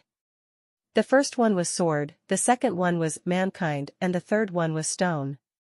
Naruto looked at the sentence and the pedestals and quickly discarded mankind. He reduced his chances to 50-50. Both things, sword and stone, have been important to mankind. He seemed to think and then suddenly he felt the weight of Yamato. Naruto saw this as a sign and touched the pedestal sword. The riddle changed and another sentence appeared, wars are won with the sword and expand empires. Swords are used to bring war or preserve peace. Steel is cheap while a made sword is expensive. The main reason swords were created is to protect the ones you hold dear. Proceed. Naruto turned around and saw the word intelligence fading and only the letter N remained. Naruto walked over to the last seal and touched it. He turned over to the wall and expected he would have to answer another riddle. He saw something in the corner of his eye. It was Tenten, but he also saw she wasn't alone, a big demon was behind her. She ran over to Naruto, but he saw in a quick glance she wasn't gonna make it. He trusted on his instincts and threw himself forward. The demon thrusted his big sword forward, but Naruto was just in time to save Tenten. Instead of stabbing and killing Tenten, the demon stabbed Naruto. Tenten turned around and screamed Naruto, only it sounded like an echo because she was fading. And she wasn't the only one that was fading, but the demon as well. Naruto looked down and saw that the wound the demon inflicted was gone. He turned around and saw flames that spelled the letters that were on the previous seals. He saw the letter EONR. Naruto looked and scrambled the letters and said Nero. The letters made out of fire turned to the good direction and spelled Nero, and the big stone structure exploded. He saw a man that looked a little bit like Dante, but his attire was different. He was wearing a long blue-purple coat, a red zip-up vest with a hoodie, and underneath that he was wearing a navy muscle shirt. Behind him, there was a blue ethereal form of a demon that looked down on Naruto, and the person started to speak. I am Nero. I lived a long time ago, and a long time ago, it was when I died. You who have found this place and completed the trials is worthy of my help. Now my soul can finally rest in peace and I can join my beloved Kairi. May my power help you on your path. And then Nero transformed into a small ball and it rushed at Naruto. Naruto's body absorbed the small ball and he could feel that information was running through his head. He looked at his right arm and it suddenly transformed into a red scale armor-like arm with strange blue patterns running through it. Naruto gave an impulse to his arm and his arm changed back to normal. Naruto smiled and softly said, Devil Bringer, hey, I can use this. If I ever cross roads with Dante, I'll ask about this little development. He left the chamber, and when he reached the hall, he wasn't surprised that the door made of stone was gone. He left the ruins, and when he came out there was a bright light and the ruins were completely gone. Naruto walked back to Tezuna's house, and he saw Kakashi standing in front of it. He was leaning against the wooden wall with his arms crossed and said, "You took your time with your little walk."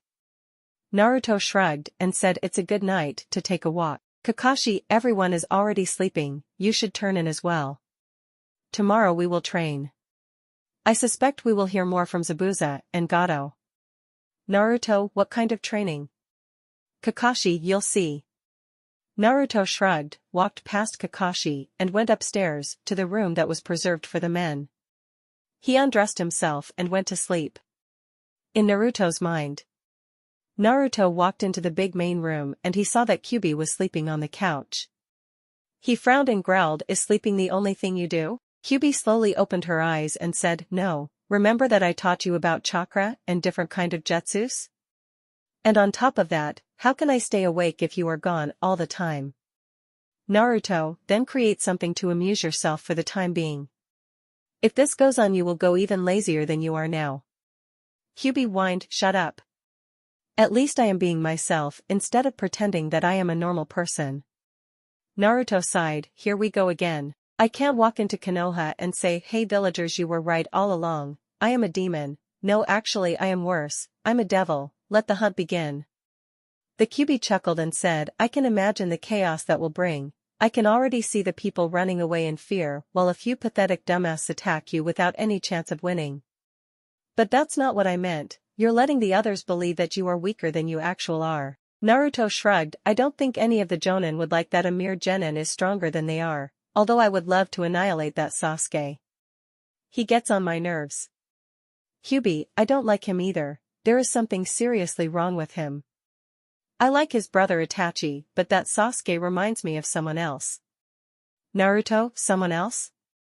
The Kyuubi nodded. "Long ago there was one Uchiha who was very evil. His name was Madara Uchiha." "Naruto, Madara Uchiha? That was the leader of the Uchihas and the rival of the first Hokage, right?" The Kyuubi nodded. "Yes, he was a gifted ninja, whose skill with the Sharingan was extraordinary." "Naruto, how did he die?" The Kyuubi frowned like there was something she tried to remember and she said, "I can't quite remember, everything from that time is a little vague and every time I want to remember it it's like I hit a barrier." Naruto nodded, "But why was he different than the other Uchihas?" The Kyuubi, Madara Uchiha was the first one that unlocked the Mangekyo Sharingan. "Naruto, Mangekyo Sharingan?" The Kyuubi nodded. "Indeed.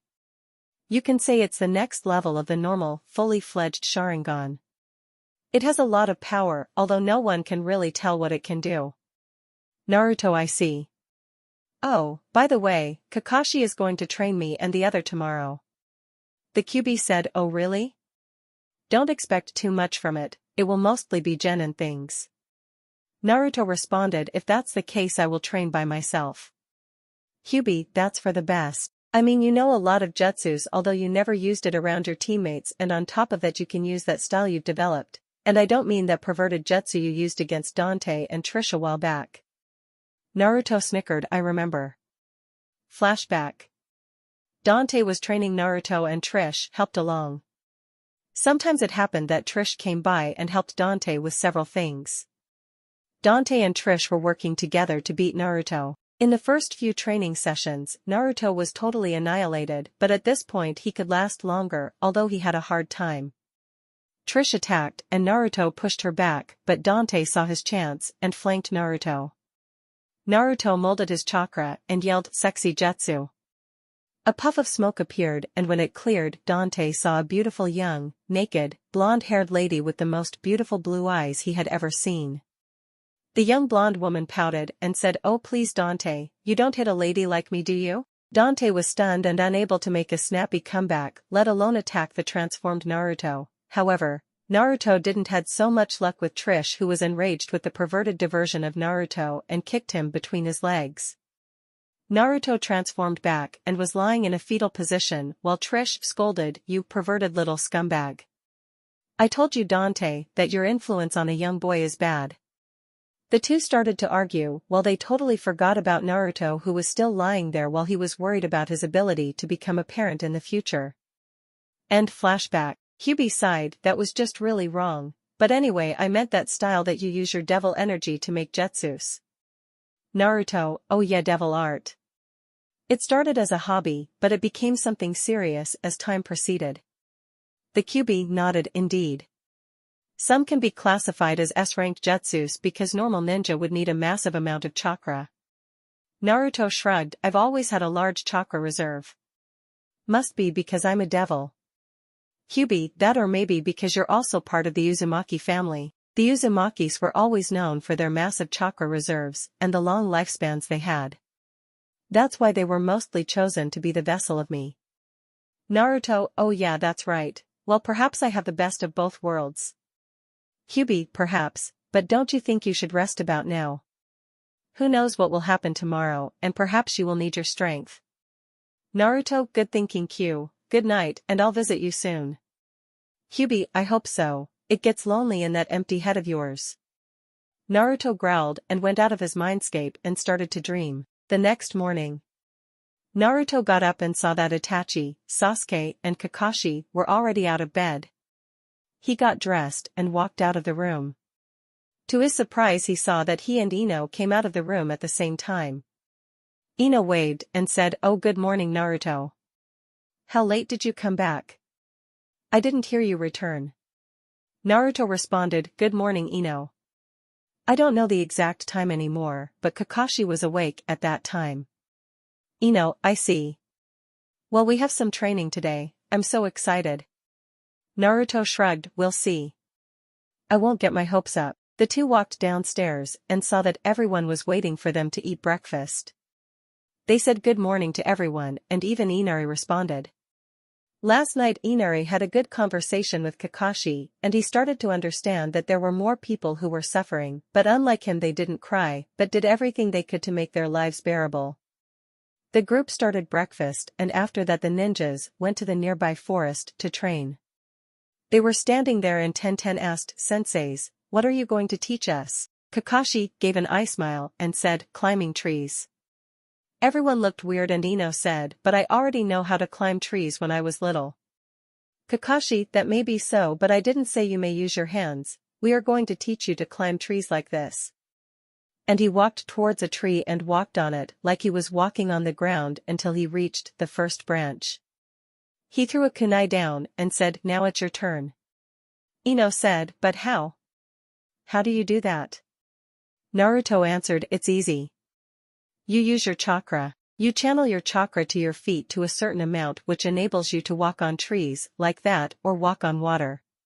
The purpose of this exercise is to increase your chakra control and it can be used in battle as well because you will be able to fight anywhere and jump higher to avoid attacks. Itachi, well said. Do you already know how to do this, Naruto? Naruto nodded, yes. I can already walk on trees and on water. Itachi, then show us. Naruto shrugged and jumped really high because he channeled his chakra to his feet and reached the second branch. He was standing on the tree and jumped between several trees to let the others see how well his chakra control was. Kakashi and Itachi were stunned because genin normally don't have this skill in the beginning. Sasuke snorted and said, show off. Kakashi, well, you proved you already mastered this exercise, so I will exclude you from it. You can train on your own while Itachi and I will train the rest in this department. It was fine with Naruto, because now he had the chance to practice his new devil bringer. Naruto walked until he found a perfect training spot that was far enough so that the rest of the group couldn't spy on him. He brought forth his devil bringer and started to train with it. The basics were quite simple because the theory on how to use it went through his mind when he first acquired it. He started to practice combos with the devil bringer and his devil arms. He discovered that Yamato and the devil bringer was a good and deadly combo together.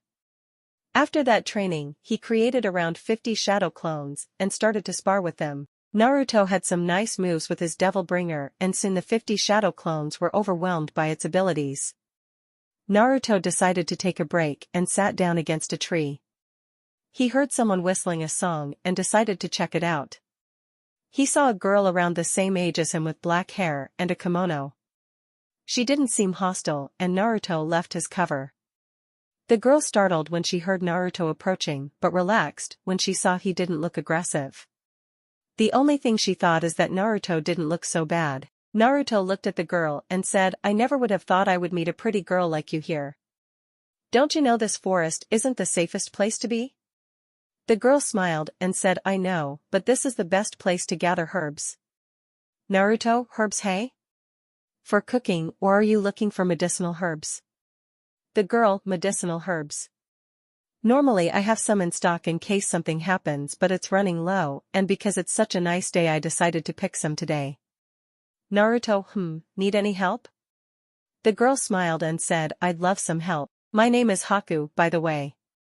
Naruto, my name is Naruto, nice to meet you Haku. Haku smiled, but suddenly her face got serious when the atmosphere changed. Naruto noticed as well and quickly reacted when he saw some small demons charge at Haku. Naruto drew Repent off his back and started to swing at the low-life demons. There were quite a bunch of them, and unlike the normal lower demons, these ones were faster. One sneaked in from behind and was able to hit Haku on the back of her head because she was too busy with watching how gracefully Naruto slaughtered many demons. Naruto saw Haku fall and thought to himself, "Damn it, those bastards are faster this time. Let's see what their speed can do against my new toy." Naruto activated his Devil Bringer and slammed his ethereal arm on the ground so that the demons close to him were sent into the air. Naruto jumped up and he slaughtered some demons with Repent. While he was in the air, he noticed that one demon was sneaking towards Haku, and Naruto used his Devil Bringer to get the demon, and he pulled the demon towards him. Naruto got his gun with his free hand, and when the demon reached him, Naruto pulled the trigger in the demon's face. There were 3 demons left and Naruto was shooting at them, but they easily evaded his shots. Naruto kept on shooting, and soon the demons were together in one spot. Naruto quickly holstered his guns and laid his hand on Yamato. There was a click sound, and with the second click sound the demons fell apart in pieces, or rather slices. Naruto walked over to Haku and he saw she was still unconscious. He picked her up and walked to the nearest stream. He got a bit of cloth and drenched it in the cold water and he laid it on Haku's face. She immediately sat up when she awakened but relaxed when she only saw Naruto. Haku said, "I didn't suspect those creatures would appear in this forest during the day." Naruto, "They have a habit to show up when people least expect it." Haku, "Did you kill them all?" Naruto nodded, "I sure did, they weren't strong." Haku, "Or perhaps you're stronger than you think." Naruto shrugged, "I will see how strong I am when the time comes. The only true way to test my strength is when I protect someone that is dear to me." Haku wanted to say something but she suddenly startled and cried out, "Oh, I almost forgot that I would be back in time. If I don't my father would be extremely mad.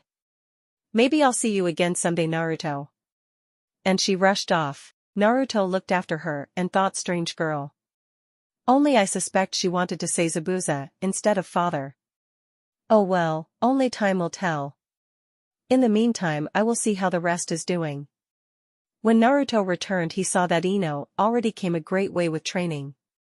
Naruto smiled. Girls are more precise when it comes to chakra, so it isn't strange that she is learning it faster than Sasuke, and Tenten relies more on her weapons than on her chakra, so she will also have trouble with it. Sasuke looked like someone just took his favorite food away from him. He was grinding his teeth and was staring infuriated at the tree he wanted to climb. Tenten kept on trying, but every time she used or too much chakra or not enough. She just needed to find her balance. Naruto let out a barely noticeable whistle, but Kakashi and Itachi heard it. Naruto made a gesture that he wanted to speak to either one of them. Itachi walked towards him while Kakashi was still looking at the genin who were trying to reach the top of the tree. Itachi was standing near Naruto and asked, "What is it?" Naruto, "I just wanted to say to keep your guard up. In the forest I met a nice girl and in the middle of a conversation we were attacked by demons." Itachi's eyes widened a bit and said, "In broad daylight?" Naruto, "It wouldn't be the first time." Demons only prefer the night because they can sneak closer to their prey, but it isn't strange that they attack in broad daylight when they are targeting someone, and I suspect they were targeting the girl. Itachi, do you know why? Naruto shaked his head. I have a few theories, but I can't get the entire picture straight. Itachi, thanks for the warning, and anyway we are done here for today, the rest of the training will continue tomorrow. Naruto, that would be for the best. It will be dark soon, and I'm getting hungry. Itachi, you're always hungry. I'll gather up the rest and we will return to Tezuna's house. Itachi walked back and whispered something to Kakashi. Naruto suspected it was about his warning. The two jonin called back the rest and they walked back to Tezuna's house. Naruto was walking in the middle of Ino and Tenten and the latter said, "Phew, that tree climbing exercise is brutal. I don't know how you two were able to pull that off." Ino, I'm not really sure. It simply happened when I tried it. Naruto, it's all about getting the feeling right. If you use too much chakra you will damage the tree and fall down, but if you don't use enough you won't stick to the object you are climbing and fall down. It's simply about using enough chakra. Tenten, I see. It's just the same as seasoning food. If you use too much salt your dish would taste awful, but if you use too little your dish won't have any flavor. Naruto grinned. Exactly, although I didn't know you knew how to cook. Tenten glared at Naruto. What's that supposed to mean? Naruto pulled up his shoulders. Oh, simple, you don't seem like the cooking type. Tenten turned around her head while she mumbled something like, step, son, bick. The group arrived at Tezuna's house just in time for dinner. After dinner, Naruto went outside. He was sitting in the grass, before the house, and looked at the stars. It didn't take long for Kakashi to accompany him. Kakashi, the stars shine brightly tonight. Naruto, yeah. Kakashi, I heard you were attacked by some demons while you were interacting with a girl. Naruto, yes, I already told Itachi everything. Kakashi, I wanted to ask about the girl. Do you know anything about her, why the demons targeted her? Naruto, I told Itachi I have a few theories. One of those theories is that Gato is trying to eliminate Zabuza and that girl with the help of the demon he summoned. Suddenly a deep voice that both Naruto and Kakashi recognized as Zabuza's voice spoke. You're right about that one. Kakashi immediately stood up and drew his kunai while he spoke. Show yourself, Zabuza. Naruto, Kakashi, stop. Zabuza is a master in the silent killing technique, and just now he had the perfect opportunity, so that means he came here for a reason. Zabuza, so the kid has more brains than his sensei, and Zabuza left his cover from a nearby tree. Kakashi, why are you here? Zabuza, I'm here to make an arrangement. Me and Haku are found out that Gato wants us gone, probably after we fought you on the bridge 2 days from now. Kakashi, and how do we know that this isn't a way to get rid of use after we defeated the demon? Before Zabuza could answer, Naruto did. That's easy, he wants to protect Haku. Zabuza's eyes widened a bit. How did you know? Naruto, that's easy, you know that Gato is trying to get rid of you and Haku, because you two know too much. That means that if you simply leave, you two will be followed by Gato's men and the demon for the rest of your lives. The fact that you want to fight a higher demon is simply because you don't wish that for Haku. Zabuza, am I so easy to figure out? I must be getting soft or something. Naruto, nope, it's just logic. You are running from the hunter ninja of your own village, so if it was just you, you could simply move away and take the hunt on you for granted, but Haku isn't a missing means, so that means that she is the only reason you are making your stand here. Zabuza, you're right. In the start I only saw her as a powerful tool to fulfill my dream, but over time I got attached to her. Naruto, so, let's hear your proposal before we agree to anything. Zabuza, in 2 days, we are supposed to attack you. We will, but unlike real battles, we simply put up a show, and when all of you are dead, I'm sure Gato will show up together with his demon to get rid of me and Haku. In that moment, you guys jump up and we will fight the demon together. When he is dead, I want that you guys bring Haku to Konoha while I simply disappear. Kakashi, not a bad plan, especially since we don't know anything about that demon. Naruto, don't worry about the demon. I just wanted to know what Zabuza's motives are, and now I know. I say that we should go for it. Kakashi, I'm not sure, we will have to discuss it with the others. We need everyone's cooperation if we want this plan to succeed. Zabuza, I will hear your answer tomorrow night at this exact location. Now I must return before Gato spies suspect anything. Zabuza made some hand signs and bunshined away, leaving Naruto and Kakashi behind. Kakashi turned to Naruto and asked, "You think we can trust him?" Naruto, I think we can. He was only our enemy because he was working for Gato, but now he knows that his employer wants him out of the picture, but he isn't sure he can fight off Gato's demon, so he tries to get as much allies as he can, in this case us. Kakashi, I think you are right. Let's go back inside and discuss it with Itachi first before we let the others know what happened here. Naruto, that's for the best.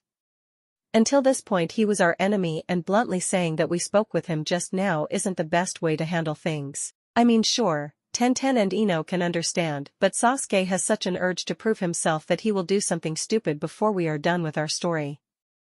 Kakashi, you really hate him, don't you? Naruto, no. I don't hate him.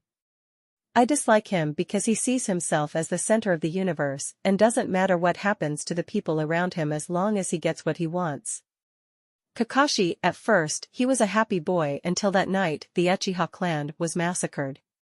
From that day he turned into the Sasuke we know today, and he really wants to avenge his clan. Naruto, he should grow up. At least he still has his brother and almost every girl in Konoha. Does Sasuke's sensei keep a good eye on him? Kakashi, I think so. Why? Naruto, oh, simply something I learned from Dante. Sasuke wants his revenge above everything, and revenge is a bad advisor. The path of an avenger is bad for a person and the people who care about him. The fate of an avenger is always the same.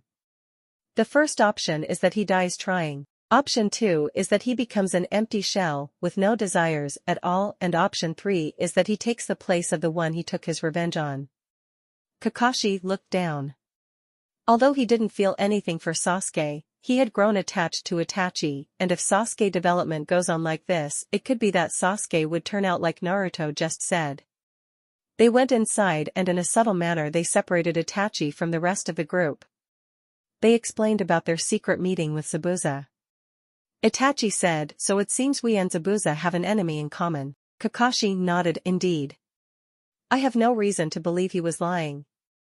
If he had any intention to kill us, he would have attacked us when we were outside."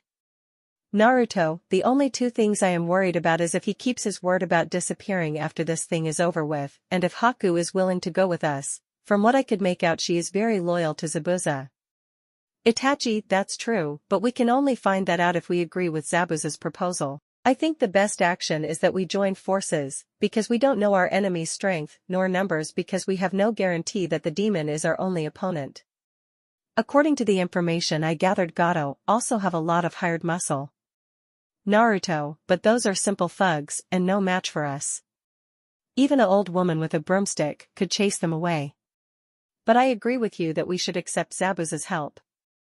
Kakashi, all right then. I will explain this to the rest and we will meet Zabuza tomorrow. The three went back to the room and explained the current situation to the rest. Everyone understood the situation they were in, and they were grateful that they didn't have to fight two strong ninja before they fought a demon of unknown strength. 2 days later on the bridge, the Konoha ninja were on the bridge together with Tazuna and his employers. The ninja acted casual and were helping the employers. It became noon and the employers went away to have lunch in the town. The minute they left, the area was covered in a thick mist. Everyone got in a defensive position and Kakashi said, "Watch out, this is an attack. Tenten, Ino, protect Tazuna. Sasuke and Naruto stay put and follow our lead."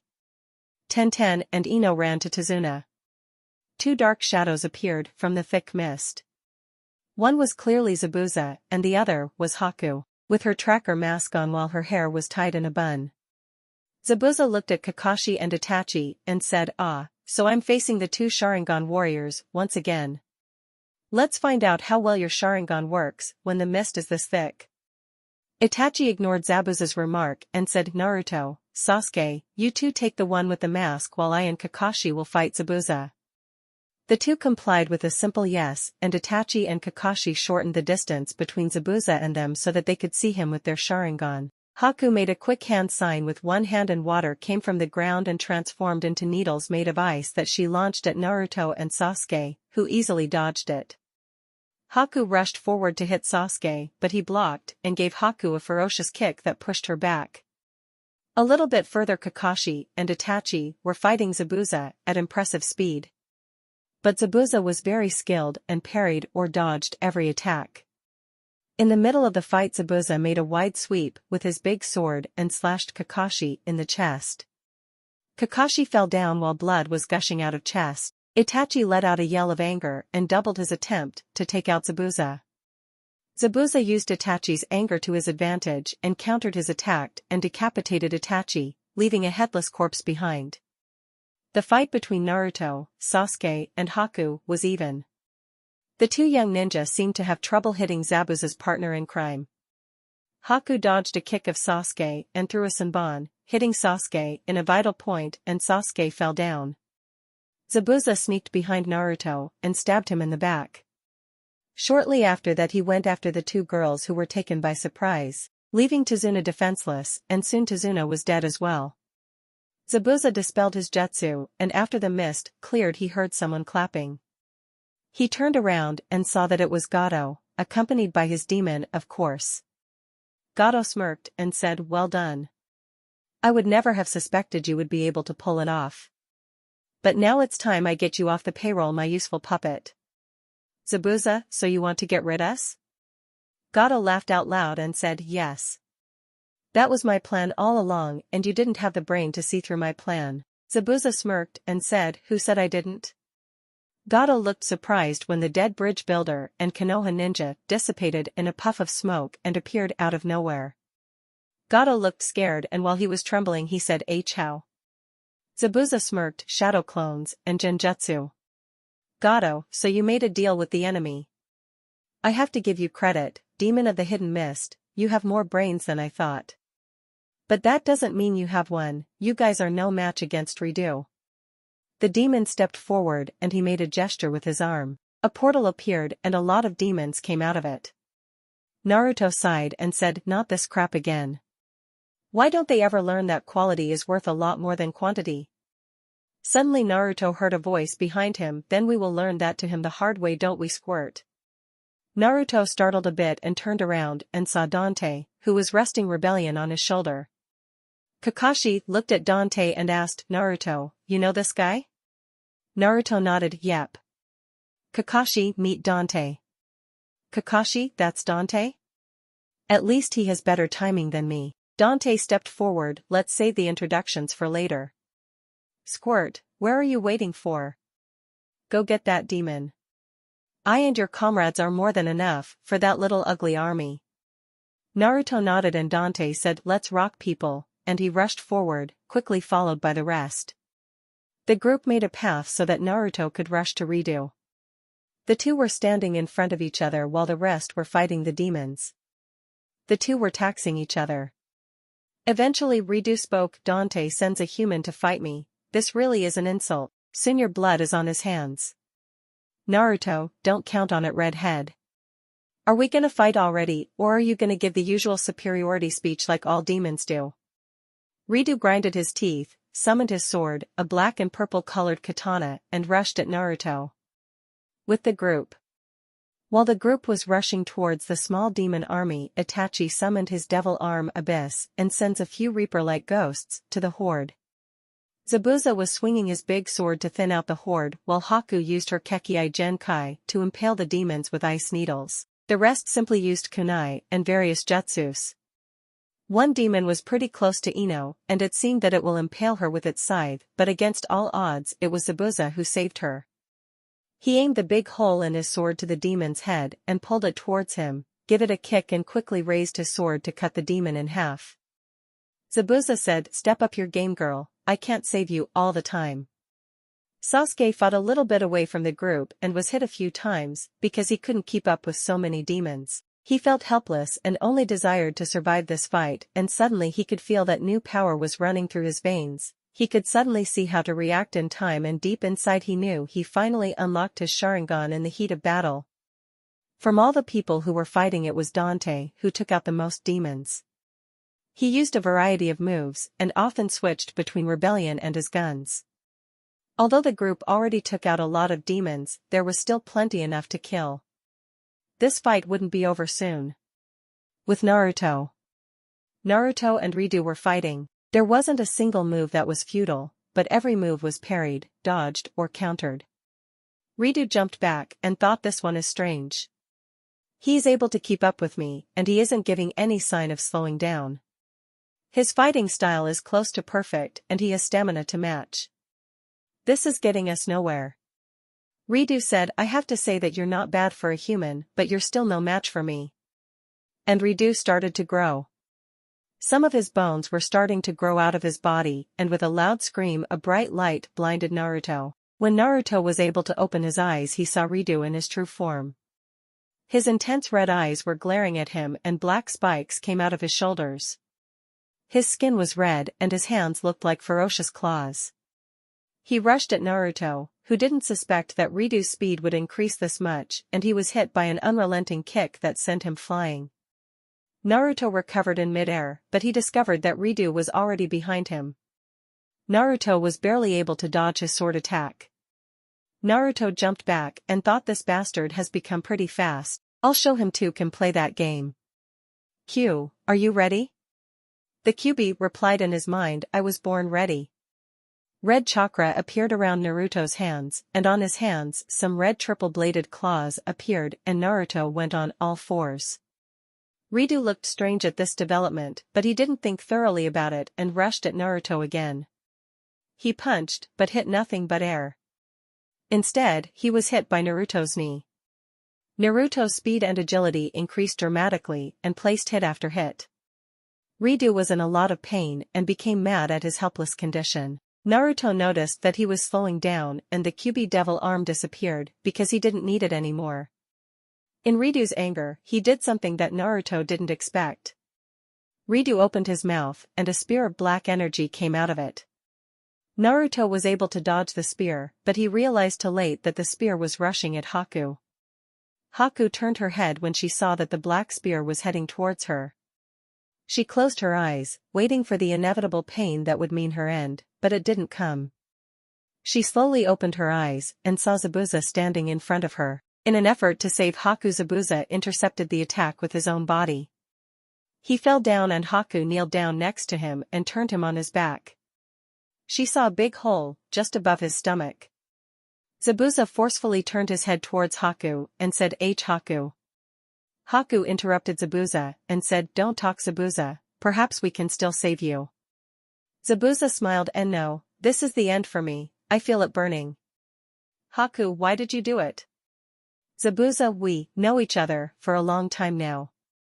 You became a fine young woman and a great ninja. During that time, I started to see you like the daughter I never had. Zabuza stopped when he started to cough up some blood, but then he continued, Haku, go with the Konoha ninja. Without me, you are able to build up the future you deserve. A small tear came down from Haku's face, and with a crying voice she said, But I want to stay with you. Zabuza's body trembled a bit. This is the end for me, just go with that Naruto you like so much. I will be watching over you, always. And with that last word, the last bit of life left Zabuza's body. Haku's body trembled with the loss of her friend, mentor, and father figure. She rose up her head and saw the demons. She let out a loud scream, and big pillars of ice came from the river under the bridge that impaled the demons and caused that her allies were forced to distance themselves from the battlefield. Naruto and Ridu were just out of the range of Haku's attack. Naruto and Ridu saw the entire scene that Zabuza died. Naruto looked mad at Ridu, and with a dark voice he said, You will pay for that. Ridu laughed, and what do you want to do about it, pathetic human? Naruto took repent off his back and rushed at Ridu. Ridu rose up his sword and blocked Naruto's attack. The two were struggling for dominance, and it looked like Ridu was winning. Naruto suddenly activated his devil trigger, and Ridu got a terrified look on his face. Naruto's hair was longer until they were at shoulder length, his skin was orange. His clothes seemed to melt into his body like some kind of armor and his eyes became black with orange pupils. Naruto pushed Ridu back and followed up with a kick that sent Ridu into the air. Naruto jumped up with his sword raised. He was higher than Ridu and he came down sword first. It looked like Repent was covered in white flames and Naruto cried out with his dark demonic voice, "Take this! Divine Impaler!" Ridu screamed as the sword went right through him and he felt like he was burning from within. He came down with a hard bang while Naruto landed on his feet. Ridu was lying there and he looked up at Naruto. With a smile he said, "I never thought you were a devil, should have known because I know that you were traveling with Dante, but know this, I will be avenged." And white flames enveloped him and devoured his body and only a red spear with golden graphics remained. Naruto took up the spear and said, yeah. Always the same, I will be avenged or I'll be back, crap. He turned around and saw that the last few remaining demons started to fade. Without the one that summoned them, they couldn't exist here anymore, because they came out of a portal that was created by Ridu. He walked over to Haku, who was still kneeling at Zabuza's dead body, and slowly laid his hand on her shoulder in an attempt to comfort her. He said he died like a true fighter, even more, he died as an honorable man. Haku whispered, "Thanks. Naruto, don't mention it. Do you have any plans what to do in the future?" Haku, not really thought about it. Normally I followed Zabuza's lead, before he died, he said. Naruto smiled, that you should join us. Haku looked up at Naruto, how did you know? Naruto, he asked us to do that no matter what was the outcome of this fight, he didn't want you to live like a fugitive anymore. And I don't mind if you joined us, you're good company. Haku blushed and said, thank you. Naruto, no problem. So, do you know a place that's suitable to bury Zabuza? Haku nodded, he loved a nearby hill where you have a good view over the village. I will use his sword as his tombstone.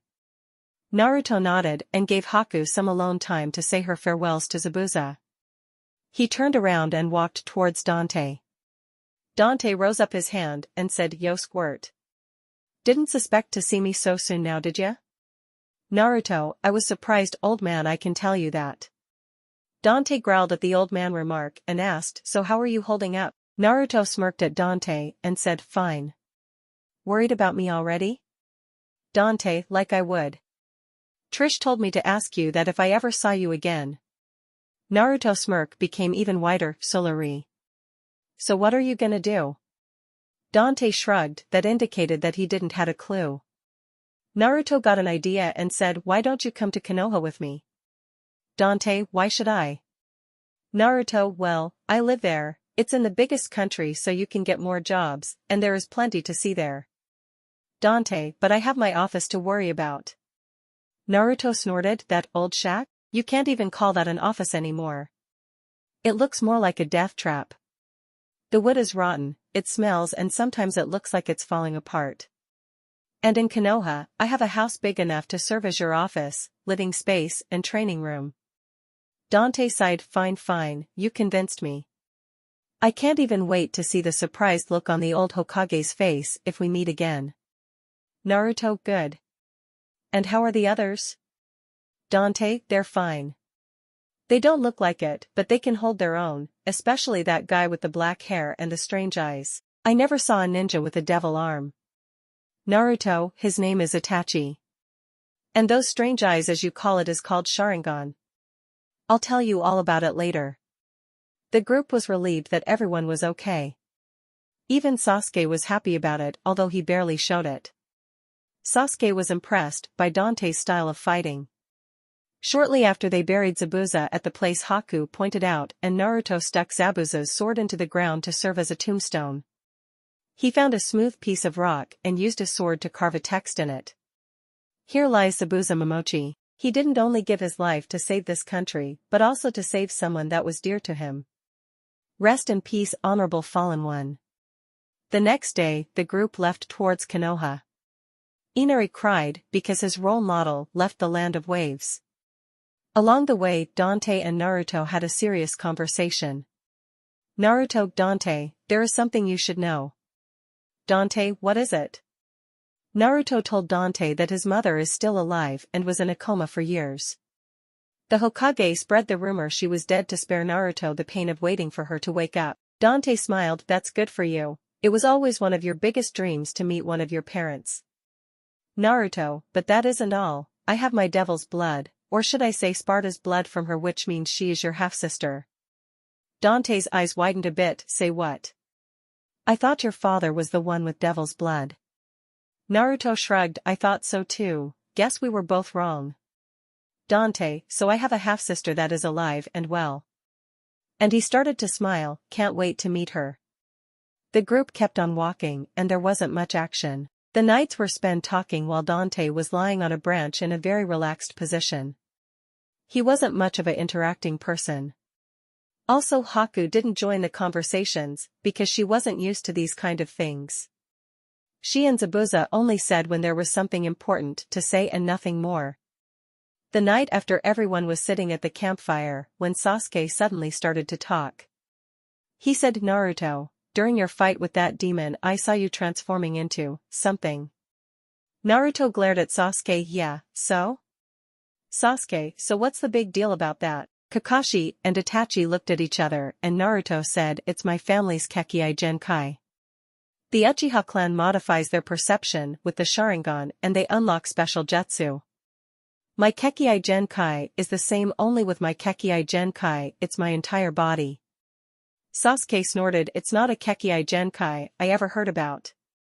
Naruto shrugged, there aren't many of us left, only me, my mother and Dante. Sasuke shrugged as well, okay. Naruto glared at Sasuke and thought, why is he acting so normal all of a sudden? Then it became more silent until they heard in the distance, I said no, so stay away from me. The voice of a girl said, please, I gotta see it. Suddenly a arguing Dante and Tenten appeared. Everyone looked strange.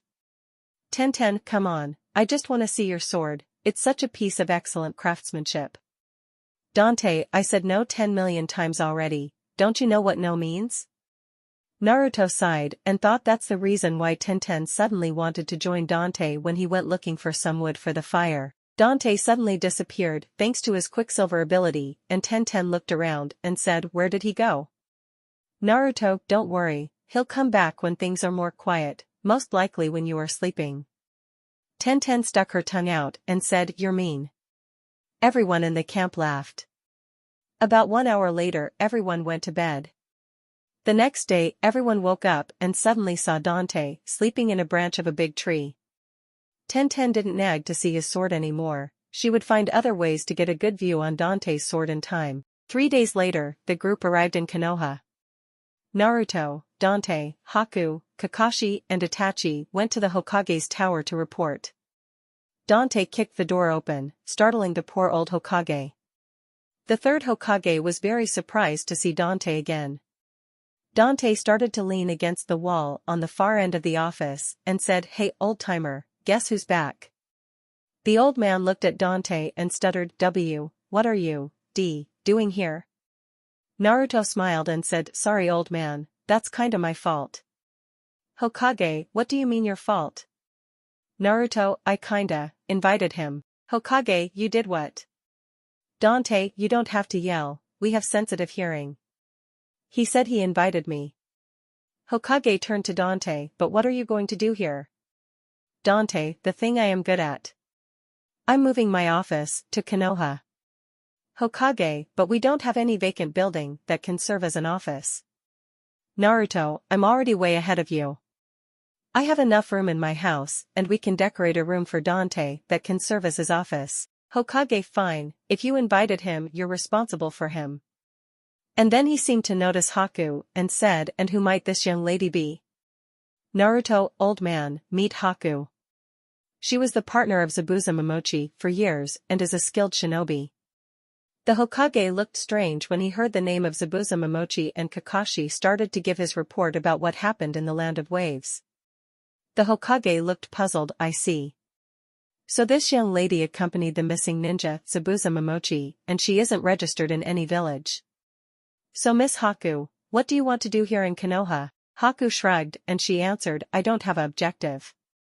All my life I have been serving Zabuza and tried to make his dream come true. With him gone, I don't really have an objective anymore. The Hokage smiled. What about becoming a shinobi for Konoha? From what I heard from Kakashi's report, you already have the skills necessary, you only need a small test. That way you can work and find something important for you, perhaps find a new dream that is your own. Haku nodded in agreement and the Hokage continued, the only thing I need to do now is to find a suitable living space for you. Naruto stepped forth and said, old man. If you don't mind, I would like that Haku lives with me, if she pleases. She doesn't know anyone in the village except me. Dante smiled and said, they are growing up so fast, so young, and he already has his first girlfriend. In a blur, Naruto rushed to Dante and hit him in the gut that knocked the air out of Dante.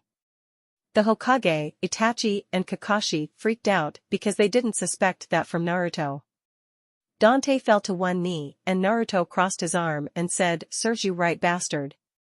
Next time I will hit your crown jewels. Itachi stepped forth and asked, are you two always like that? Dante moaned in pain and said, no, normally it's worse. Naruto rolled with his eyes and said, please don't bring up that dancing story again. Kakashi looked strange. Dancing story? Naruto growled, one time in training I didn't fulfill Dante's objective and for punishment he pulled his guns and aimed at the ground near my feet so that I was forced to dance and there was laughing out loud and cracking jokes the entire time. Kakashi, that's terrible. Dante got up and said, the story isn't finished yet. Naruto didn't like the treatment I gave him, so at one point he jumped near me, cut a tree with his sword so that the tree landed on my ass. The Hokage coughed. That ended the dispute between Naruto and Dante and he spoke, that's all interesting and all, but I have only one more thing to say and then you can continue your argument outside. Since this mission turned into a A-ranked mission, I will pay everyone who are in it accordingly. Now dismissed.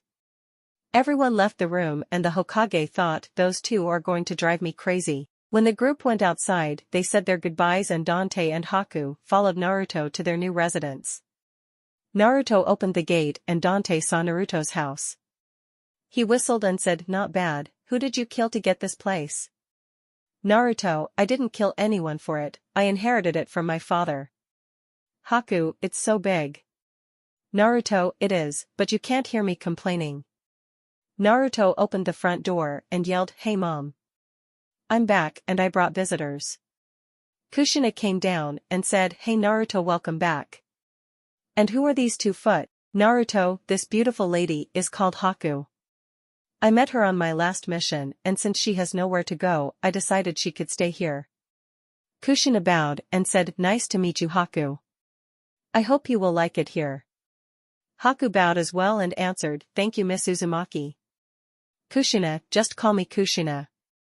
If you say Miss Uzumaki, it makes me feel like I am an old woman. Naruto, and this man over here is Dante mom. Kushina's eyes widened a bit. Of course she hoped to meet him one day, but she didn't suspect it would be this soon. She looked at him and for some strange reason she felt deep inside that there was some sort of connection. She bowed, it's good to meet you at last Dante. Dante smirked, yeah, same here. He gave Naruto a look and he asked him, Naruto, didn't your mother awaken her devil blood already? Naruto startled and put his index finger in front of his lips, but it was already too late and Kushina said, awakened my devil blood? Naruto chuckled nervously, nah, it's nothing mother. Kushina's face went a little bit darker and with a deeper voice she said, what does Dante mean Naruto? Dante looked at Naruto, so you haven't shown her yet? Naruto sighed, nope. Haku looked strange at the 3 people and said, what are you 3 talking about? Naruto, since you will be living here, I must explain something Haku. My mother, Dante, and I are half-devils. Haku's eyes widened a bit, half-devils? Naruto, yeah, half-devils. And before you start to think other things, no, we are not demons. Devils are stronger, more developed, and have more potential than demons. We can choose to be good or evil. Just think of me like the way you met me. I'm still the same, only now you know a little more about me. Haku nodded and Kushina almost screamed, nah, are you, too? What did Dante mean with his remarks? Awakened my devil blood? Show me what? Naruto sighed helplessly and said, he means this. And Naruto's features changed. He got a little bit taller, his features became more stern, his whisker marks disappeared and his hair changed from blonde to silver. Kushina and Haku looked strange at Naruto and Kushina said, you've been using a transformation jutsu all the time, even against your own mother? Naruto shaked his head, no. If this was a transformation jutsu, I would already have been discovered by Itachi and Kakashi's Sharingan. It's metamorphosis. Dante taught me that after my devil blood was awakened for the first time so that no one in the village would get strange ideas. Kushina's eyes almost bulged out, so, why do you change like that after you awakened your devil blood? Dante stepped forward, I can explain that one. When a devil and a human make love, it depends on the parents how the child would look like. It can happen that a child will get the human's appearance. But a human body isn't built to support devil powers, so when a devil's blood is awakened by the means of the devil trigger ability, a forceful transformation will take place and the devil's appearance comes out. In this case, Sparta's appearance. Kushina s. So if I ever activate that devil trigger thing, I will. Dante nodded, yes, I suppose your body will change as well. But don't worry, I can teach you the metamorphosis technique as well. Kushina, thank you. And she turned over to Naruto and smacked him on the head, and you, don't you think these kind of things are important to tell me? Naruto rubbed his head, sorry mom, just wanted to tell you if that time ever comes. And Naruto changed back to the way he looks before he awakened his devil blood. Dante smirked and suddenly he seemed to remember something. Oh Naruto, I'm getting hungry. What about ordering some pizza? Naruto looked at Dante and said, well, there is something I need to tell you. Suddenly the nature outside the house was disturbed when someone yelled WWWHHAATTT. Naruto looked scared at Dante. Yep, there is no pizza here. They never heard of it. Dante growled, damn it, and I just went through my last pieces. Kushina, but we have something great to eat instead of that pizza you're talking about. Dante growled, nothing is better than pizza.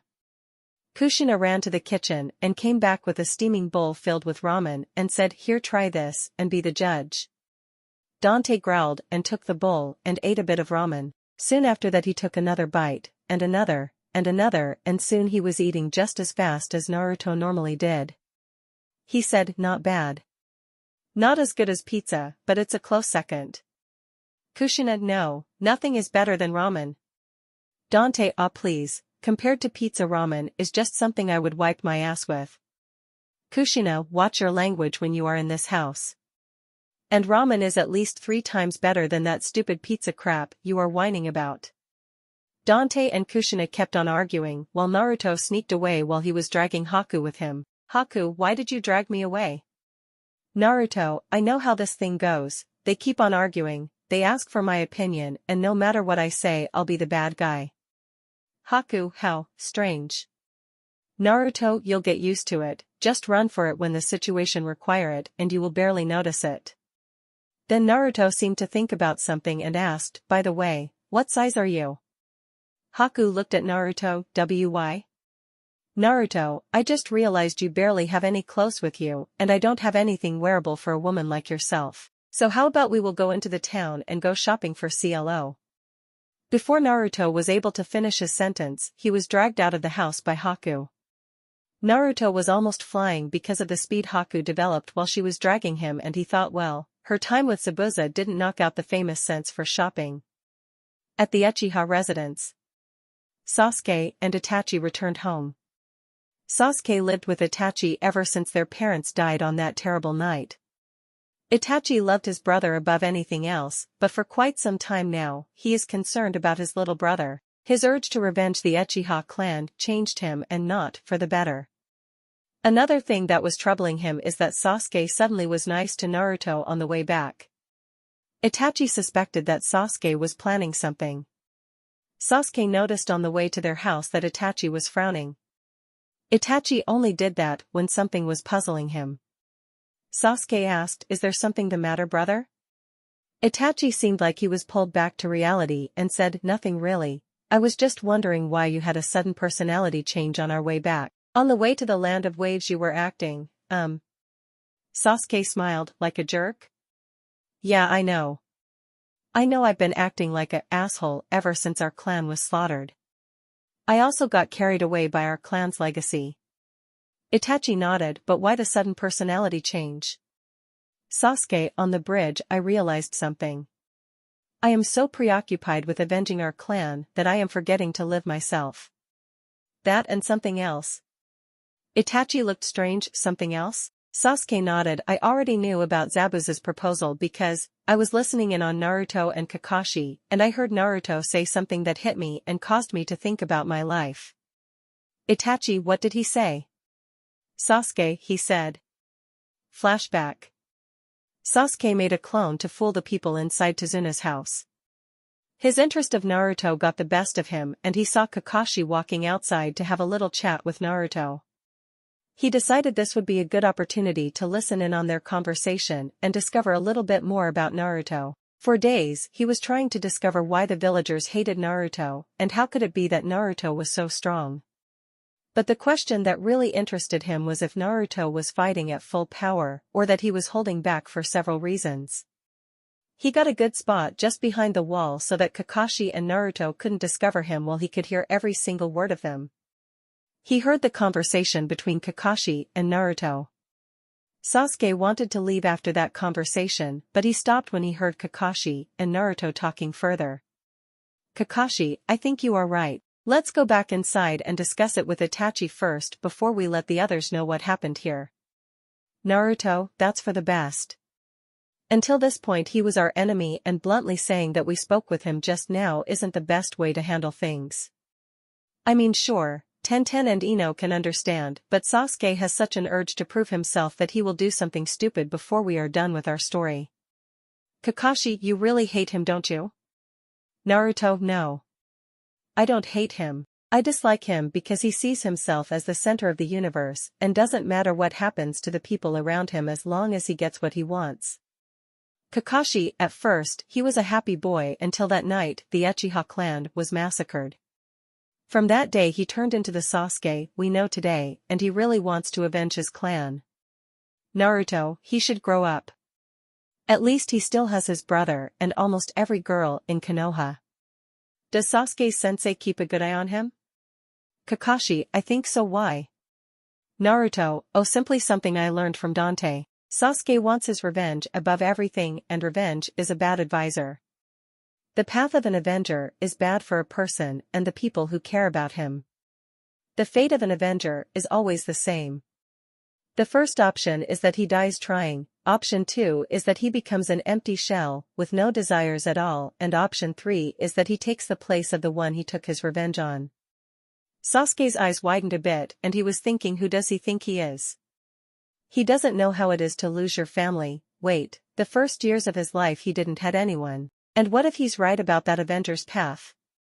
What if one of those 3 things happens to me in the future? All these questions were running through his mind. It was something worth of thinking over. He also tried to think how it would be like if he was Naruto in his early days. No one to care about him, hated by everyone, living in fear every day. He realized he couldn't, it was unknown for him. Just trying to feel that way was almost too much for him. End flashback. Itachi, I see. And what did all that thinking do to you? Sasuke, it will take time, but for now, I am going to try to be at my best. I realize I have been mean to some people. First, I am going to do something. And Itachi saw Sasuke turn around and leaving the Uchiha residence. Itachi looked stunned. But then a smile appeared on his face, and he was thinking, thank you, Naruto. Namake's residence. Kushina and Dante were sitting in the living room. The fight over ramen and pizza exhausted them and they were taking a breather. Suddenly, the door opened and Haku walked in. Kushina looked surprised and said, Haku, I didn't saw you leave. Haku shrugged, could be. You were too busy arguing with Dante. Naruto brought me to town to buy some clothes. Kushina, and where is Naruto? I don't see him with you. Suddenly a bunch of bags was covering the front door and behind those bags Kushina could hear Naruto's voice saying, I'm here, Mom, can you please give me a hand? Haku went a bit overboard. Haku giggled, sorry, but you offered me to go shopping. Naruto growled a bit and Kushina gave her son a hand. It took about half an hour to bring Haku's clothes to her room. Suddenly, someone knocked on the door. Naruto looked strange and Kushina said, who might that be? Are you expecting company, Naruto? Naruto shook his head and walked to the front door. He opened it and with a surprised look on his face he said, Sasuke? What are you doing here? Sasuke, hello. I have a confession to make. Sasuke told Naruto that he was listening in on Naruto and Kakashi's conversation and that he was thinking about his life the last few days. Naruto said, good for you, but why are you telling me this? Sasuke, I just came here to say sorry about all those things that happened between us. I'm really serious about changing my attitude towards people, although it would be hard against those fangirls. Naruto snickered, I can imagine, especially that pink-haired girl. Sasuke smirked, oh you mean Sakura? You could consider her the leader of the fangirls. Ever since she is in my group she keeps nagging about a date. Ino was a close second. I've apologized to her as well. Naruto, if you're truly sincere about changing I will knock those fangirls back with my sword. Sasuke laughed, that wouldn't do any good. They're just like zombies, they will get up and moan my name and keep coming after me. The conversation between the two boys suddenly ended when a blonde woman dressed in leather, who was dragging a huge suitcase, passed the two. Sasuke looked interested at the woman and asked, who was that? Naruto glared at the direction the woman went and said, trouble. Thanks for watching, please like, share and subscribe for next part.